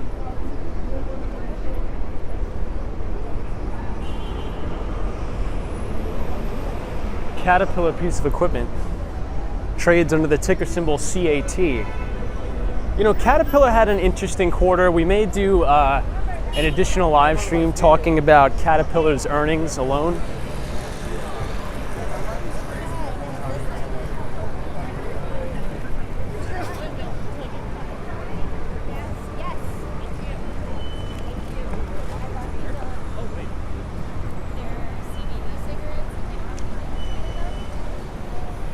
All right, 8th Avenue. Ooh, looks like this guy's caught in the mix. That's not good. They should let him go. Should let him cross.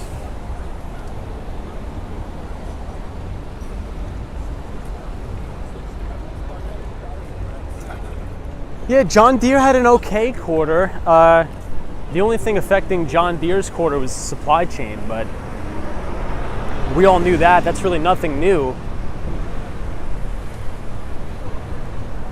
So behind us is the very famous New Yorker Hotel.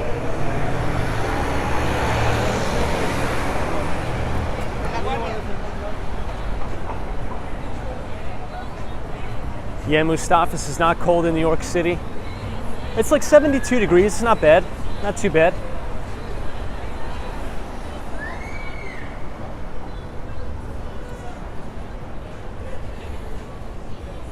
Yeah, the LT Prods' earnings seemed mixed. Earnings were all right for tech companies.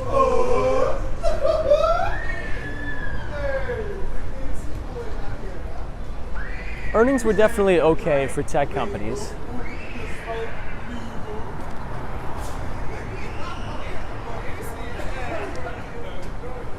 Charles Deese is Palantir. Yeah, that's probably one of the most overhyped businesses. But I know there's a big cult following of that company for whatever reason on Reddit or something.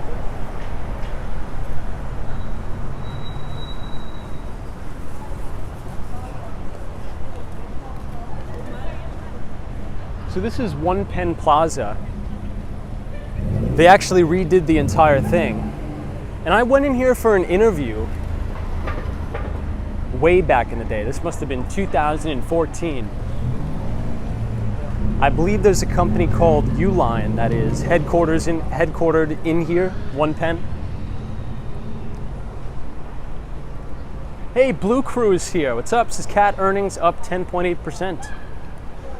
Walking Minnesota says Palantir is a dilution machine. Yeah.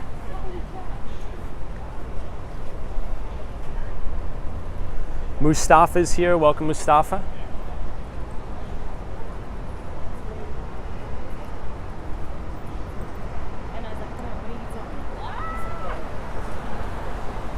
So we're going to walk all the way to Herald Square,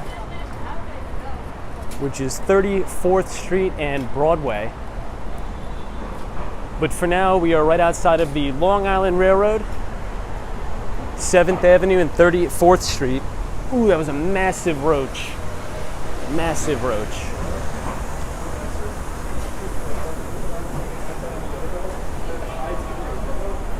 So this is the old Penn Station. I'm not sure if you've all have been into the old Penn Station recently, but they actually redid it and it looks kind of nice in there. It looks pretty nice.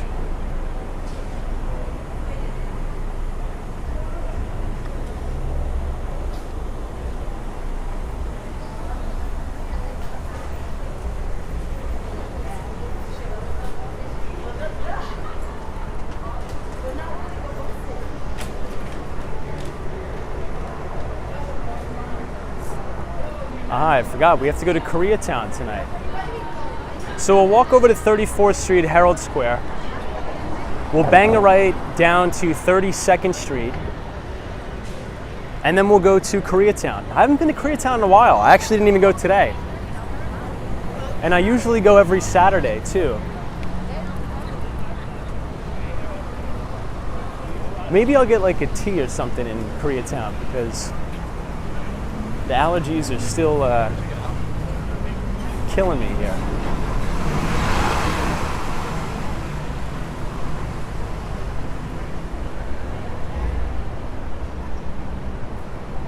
So what do you guys think about this view of the Empire?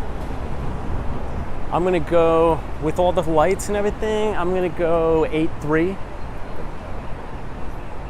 I think it's an 8-3 view outside of the Macy's 34th Street. However, that score will go up as we get closer to 32nd Street and Madison Avenue.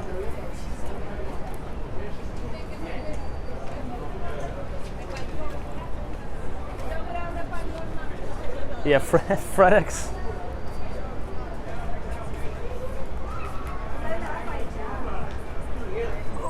SME Media gives it a 9. Yeah. I mean, I think this is my personal favorite color scheme on the Empire. I love the classic red, white, and blue colors. And I think they only light it up at this color scheme 2 times a year. Number 1 being for the 4th of July, and number 2 being for Labor Day weekend.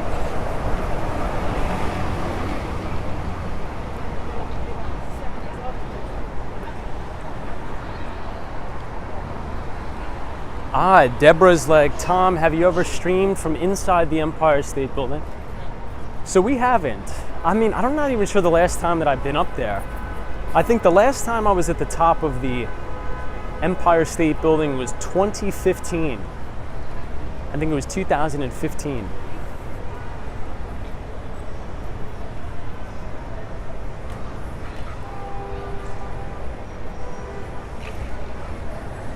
Yeah, the LT Prod. I have read that.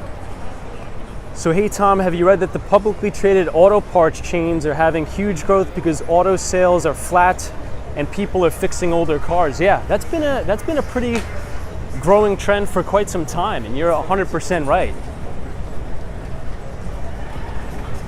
You know, as the consumer gets strained and stressed, consumers do have the money in the budget to fix their existing cars, but you're seeing a lot of people sucking a lot more life out of their vehicles than before, if that makes sense. So instead of shelling out money to buy a brand new car, what consumers have been doing is just they're forced to fix their existing vehicles. So companies like Advanced Auto Parts Store, I think O'Reilly is another stock. O'Reilly has performed really, really well.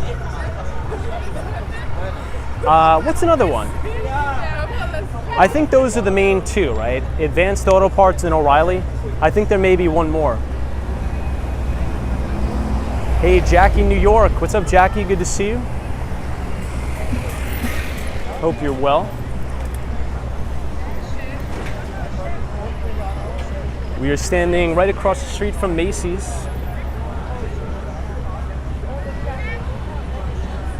It may be, I think you're right, it may be this color scheme for Memorial Day as well.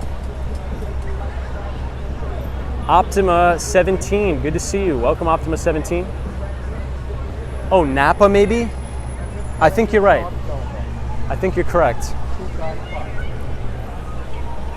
All right, so let's cross 6th Avenue, Avenue of the Americas, and we'll make a right, and we'll walk through Koreatown, one of my favorite locations in the city. AutoZone is the other one. Yes, so you're right. There's many of them. So I'm not too sure right off the top of my head, but I think O'Reilly is the leader in the industry.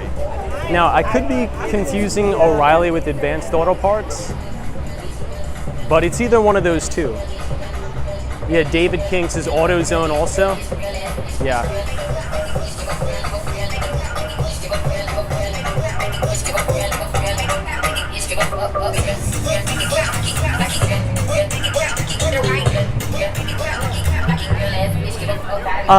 So this is West 33rd Street and Broadway.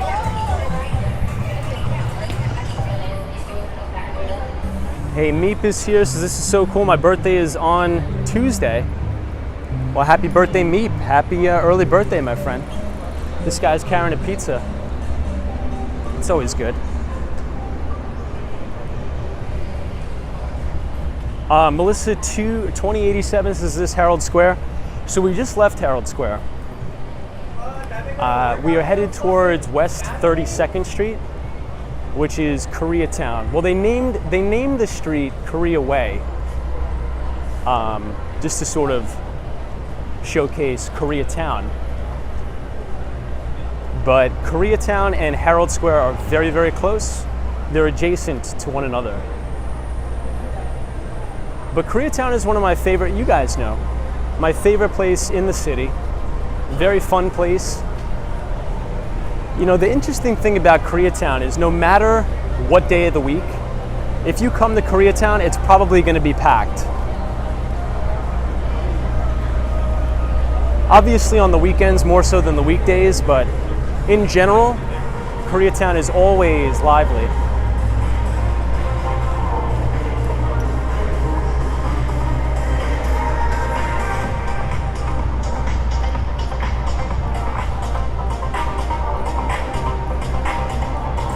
All right, so here's spot number 1 for viewing the Empire State Building. All right, what do you guys think? Give me a score.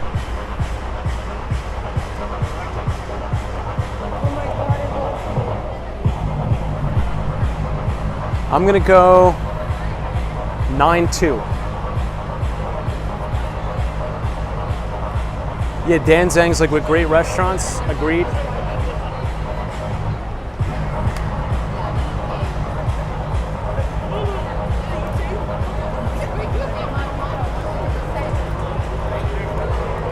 Hey, Kings 9966.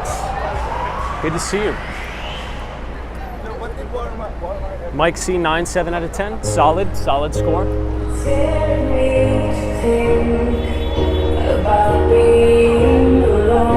So I'm going to take you guys to the 10 out of 10 spot.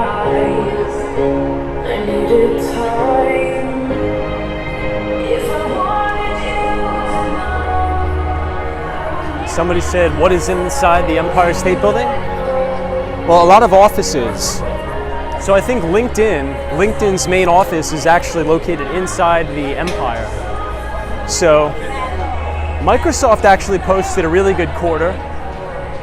And I think a lot of that had to do with the additional revenue growth and profitability coming out of LinkedIn. So LinkedIn is in the Empire State Building as well.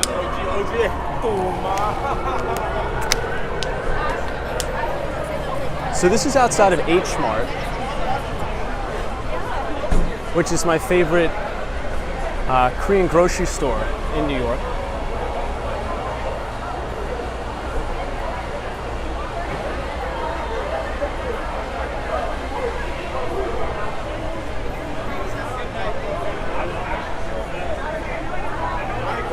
Let's see if we could squeeze through here. We may have to go around because it's so busy.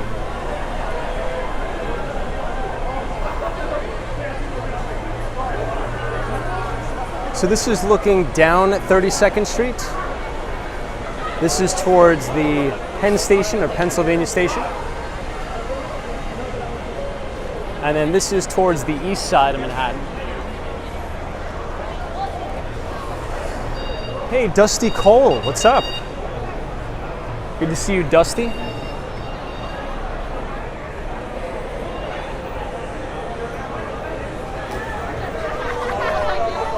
All right, let's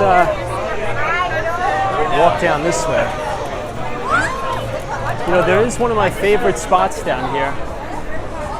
I'll show you guys, but it's going to be about a minute or two before we actually get there. Wow.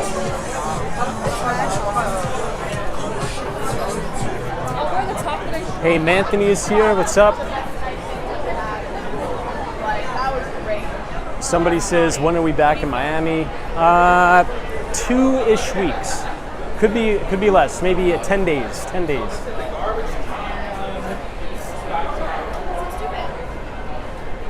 So speaking of movie theaters, I think Regal actually filed for Chapter 11 bankruptcy. And it's very possible that AMC also goes the way of Regal and goes out of business as well. And then things she had prior, they just put out. Hold on, I'll show you guys this. So Food Gallery 32 is one of my favorite dining halls here in Koreatown. And the good thing about Food Hall 32 is that if you go to the second floor, go to a place called Pelicana Chicken. That guy's having a hard time. Maybe too much alcohol. But if you go to the second floor, go to Pelicana Chicken. It's my favorite Korean fried chicken place by far. Extremely, extremely good.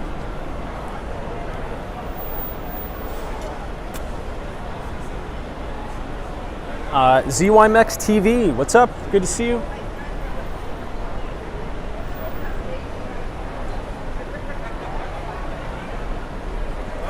Hey, Sebastian is joining us. Says, hey, Tom. What's up, Sebastian?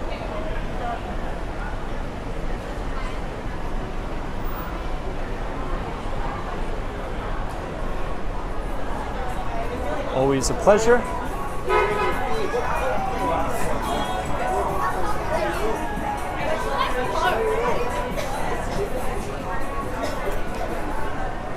So there's two particular Korean barbecue restaurants, one of which is called Baekjung and the other one is called Love. Now, I would say that Baekjung is probably a little bit better, but I think you're just gonna have to try it for yourself. But I'll show you guys where they are.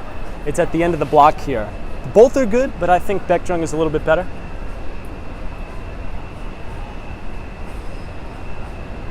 Hey, Looney Morales says hello from Peru. Welcome to all of our Peruvian viewers. Patricia Ivory says, what is the best place to eat in Koreatown? So in my opinion, it's a place called Take 31. So TAKE 31. It is my personal favorite place in Koreatown. And I'll take you guys there in just a minute.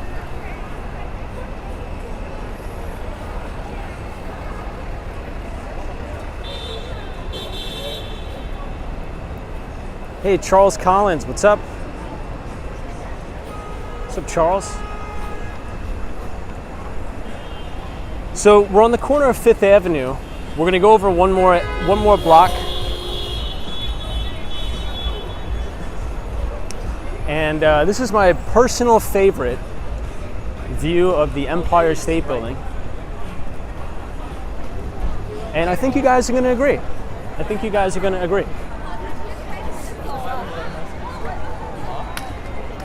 Oh yeah, this is a 10 out of 10 right here. Check this out. Would you guys say this is a 10 out of 10? I think this is a 10 out of 10.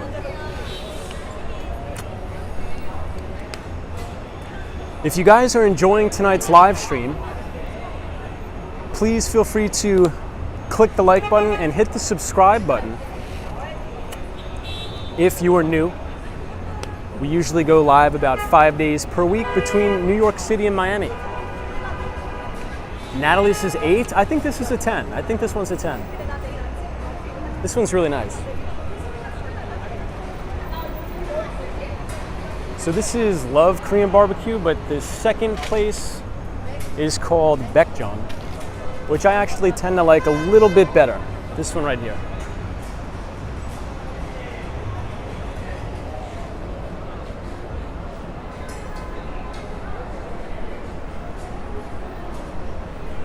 Hey Neil, what's up? All right, so this is 32nd Street 5th. We're gonna make a left, and I'm gonna take you guys to Take 31. So Take 31 is 31st Street, in between 5th and I think Madison. And it is my favorite Korean restaurant in the city.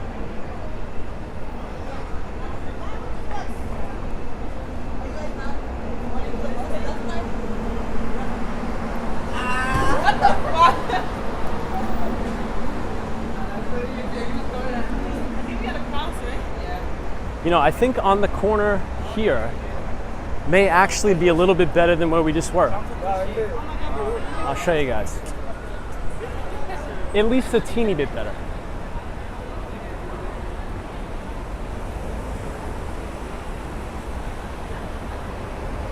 Hey, Eric Tate says, hello, Tom from Philadelphia, Pennsylvania. What's up?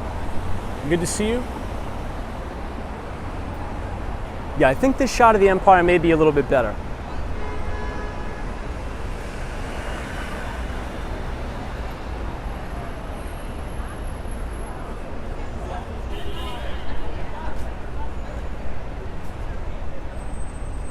FredEx says bam.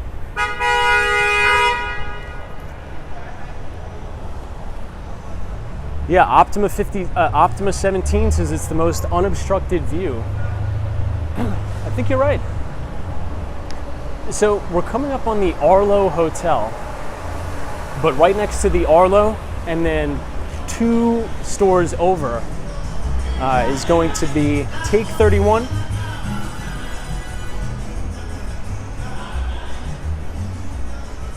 And then Her Name is Han. 2 fantastic restaurants. Also owned by the same exact owner as well.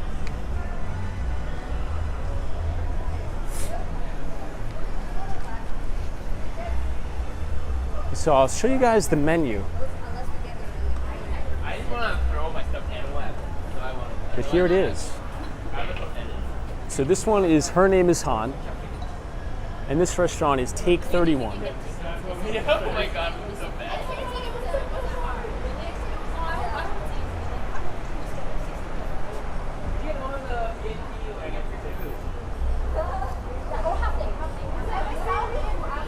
Yeah, these are the 2 best restaurants, in my opinion, in Koreatown. Hey, Neil, good to see you. I'll give you guys another view from this side. But Her Name is Han and Take 31, they are owned by the same owner. They're fantastic, fantastic places.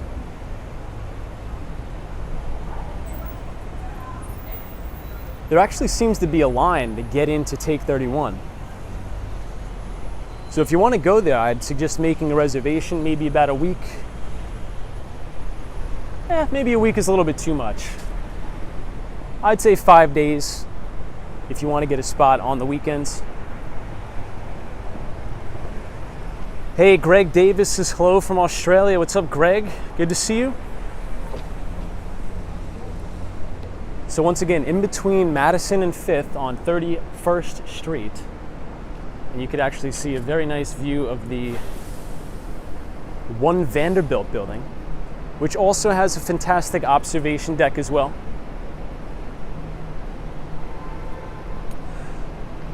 So before I forget, once again, everybody, I wanted to share with you that Ray Dalio, Paul Volcker interview.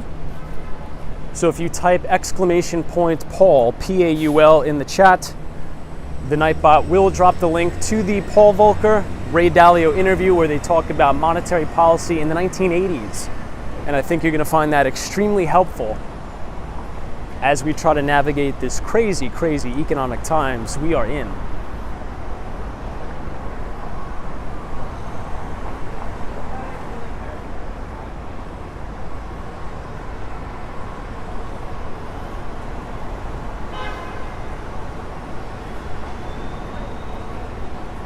Hey, Daniela says, I'm staying here in January at the Hilton. Very nice.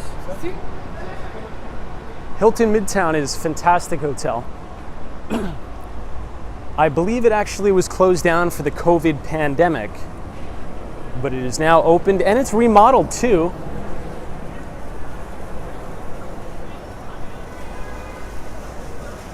Hey, Barry Bell says, hey Tom, new subscriber here, ex-New Yorker. Well, thank you, Barry, for being here. I appreciate it. Hopefully you are enjoying the live stream.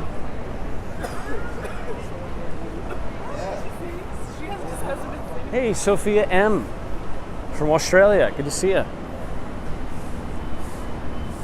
This is Beckjong, this one. Right here. Lenski says, do you think rent prices will keep rising by summer of 2023? I think there's actually a pretty good chance we may see rents fall off a little bit going into 2023. Especially if the Fed keeps tightening the screws on interest rates. So I think, and we were talking about this a little bit before the beginning of the stream, you know, I think if you're in the market of buying a house, I think next year is going to be a very favorable climate for you. I think the buyer is going to have a lot of negotiating power, as opposed to the sellers having all the negotiating power like we've seen over the past couple of years due to COVID and easy monetary policy. So, hey, DowJones.eth. Good to see you, Dow Jones. Happy Labor Day weekend, sir. Good to see you. DowJones.eth is our good Twitter friend. If you guys want to check us out on Twitter, you could follow @WalksWallStreet. We always post some interesting information there as well.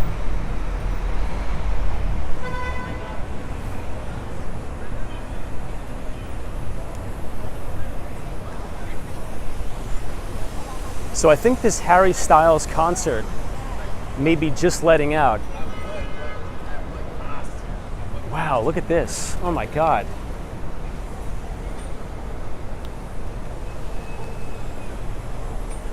Jeez, that looks horrible.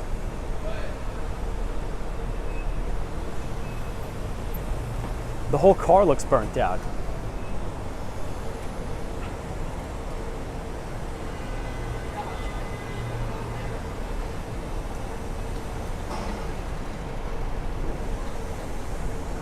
Man, I hope nobody was injured in that accident. That thing looks totally cooked. No pun intended, but geez, that looks like a horrible accident. Yeah, Optimus 17 says it looks like it was bombed. It's insane. Crazy. Yeah, somebody says Porsche Panamera, no less.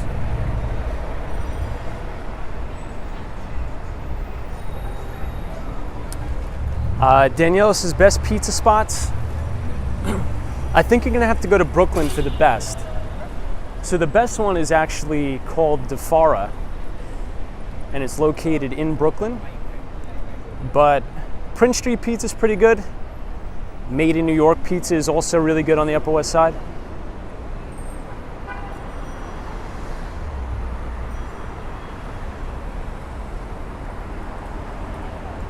That's a nice shot of the Empire here.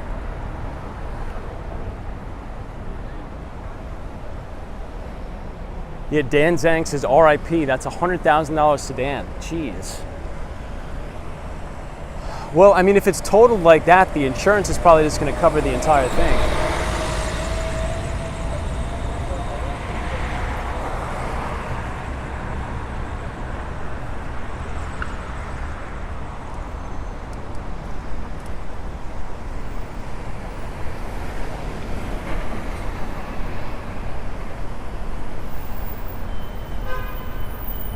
So this is the Graduate Center, the CUNY Graduate Center.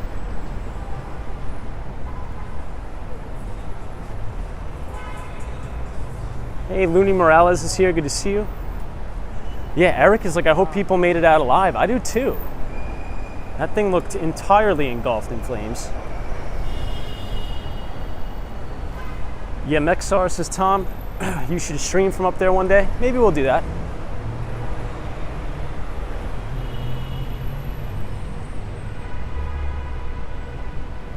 Nerul says public transportation in New York City, very good. Public transportation is very, very good in New York.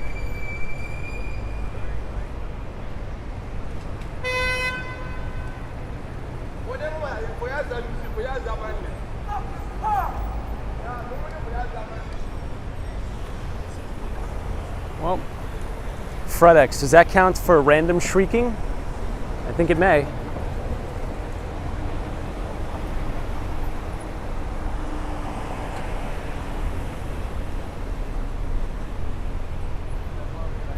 All right, we just made the light. Oh, there's a lot of the low.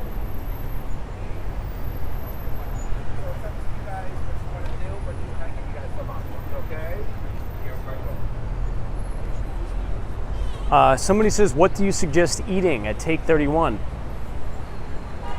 So I don't know what anything is called, but I always get the seafood pasta, but I know it's not called seafood pasta. I don't know the exact actual name, but if you see it on the menu, it's very clearly the seafood pasta. So I would get that. Also, there's a particular dish on the menu that is like a pork belly with rice cake. Now, I know it sounds a little weird, but it's not. It's really, really good. It's pork belly, but on the top of it, it's like this very sweet rice cake. And it actually goes quite well together.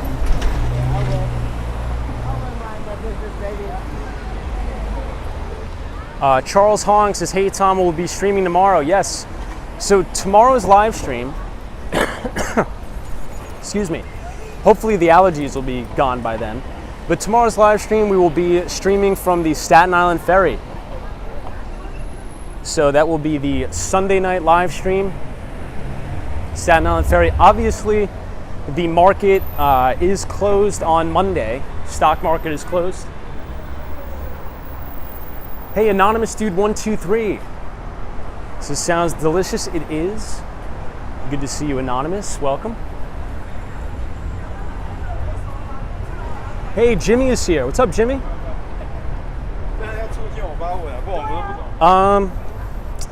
Yeah, I think the Uber and Lyft is going to cost you an arm and a leg to get back and forth between the airports.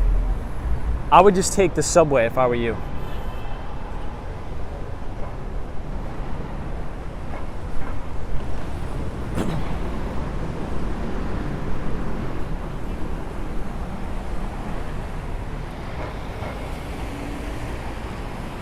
Hey, Gin Acoustic says, I've finally arrived. Welcome, good to see you. Thanks for watching. Yeah, Jones says, hopefully your allergies feel better. Me and you both. I think they'll probably subside 100% by tomorrow or the next day. I guess we'll just have to see.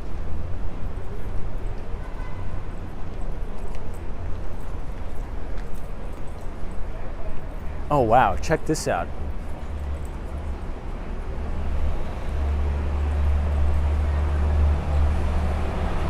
Hey, Aaron B says, hey Tom, haven't said hey in a while. Great stream tonight and all the views. Thank you from Oregon. Well, thank you for watching. I appreciate it. Thanks so much.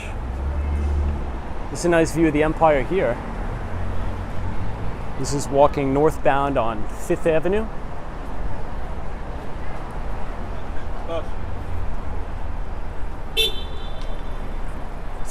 Yeah, Western Mass Dave is like, yeah, so much for a short stream, 2 hours later. You know, it's funny, whenever I start to stream, it's sort of like time becomes an illusion. And we wind up going well over. Anonymous Dude says, hey Tom, hope jiu-jitsu is going well. It is, it's going really well actually. I think a little bit of a work in progress, but you know, for not doing it before, I think it's going pretty well. It's definitely very physically demanding, jiu-jitsu. Very, very physically demanding. Hey, Looney says, I'm so excited about the video tomorrow. Yeah, so for those of you who are new, we start the live streams at 8:30 p.m. Eastern time. So, you give or take, I'd say, maybe 10, 20 minutes here or there. But usually we start the live streams 8:30 Eastern time.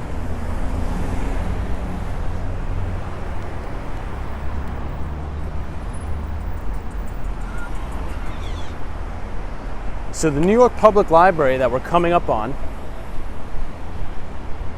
there's two of them. One of them is the Stephen Schwarzman building. And Stephen Schwarzman made the vast majority of his money through LBOs or leveraged buyout deals on Wall Street. But the new New York Public Library, which is right here, totally renovated inside. And a little bit of a tip for all of our finance people in the chat, which is many of you. If you go to the 5th floor, it is the International Business Center here at the New York Public Library, where you can utilize the Bloomberg terminals for free. So you have free access to the Bloomberg terminals that would roughly cost you about 20 grand a year, or $24,000 a year. If you come here at the brand new New York Public Library, you could use it for free. Just go to the 5th floor.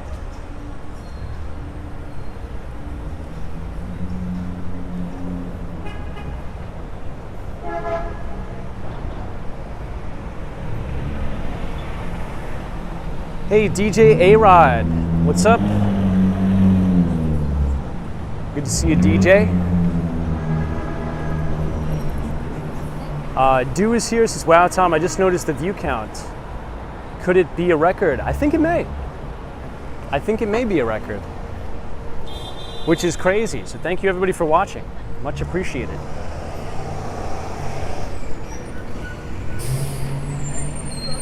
All right, we're about to see a beautiful view of the H&M building and the Bank of America Tower from right across the street from the Stephen Schwarzman building.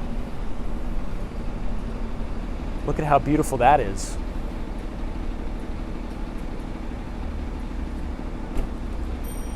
So that is the Bank of America Tower, and this is the Salesforce Tower. And obviously Salesforce is an enterprise software company that trades under the ticker symbol CRM, which I think is very fitting because Salesforce sells customer relationship management software.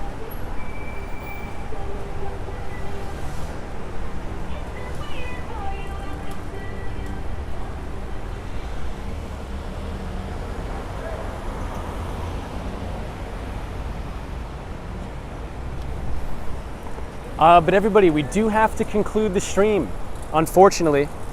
But the good news is we will be back live tomorrow at 8:30 p.m. Please join us for our Staten Island Ferry stream. I want to thank all of you for joining the stream tonight. Also, thank you all for 19,000 viewers of the stream. I cannot even believe we have 19,000 people here. It's been a blast. It's been a great time. I think we're learning a lot. Once again, if you want to listen to that Ray Dalio interview that we talked about tonight, please type !Paul in the chat, and the Nightbot will drop the link to the Paul Volcker Ray Dalio interview. If you guys are new and you want to read all of my thoughts on the financial markets, if you scan the QR code on your screen, usually every other Tuesday when the market closes, I'll send out my Behind the Street newsletter where we talk about US equity markets, emerging markets, and real estate. So please join us for that. And we'll see you all tomorrow. So thank you, Wendy England. Thank you, Cindy Foley, Sabrina Fair, Tuckerette, Mike C., all of our moderators, photos from around New York. Everybody have a great and prosperous weekend. Have a very, very restful Labor Day, and we will see you all right back here tomorrow. To the Mighty Bull, have a good night wherever you are, because there is always a bull market somewhere, and you just need to know where to look. Like the video and subscribe if you're new. We'll see you tomorrow. Thanks, everybody.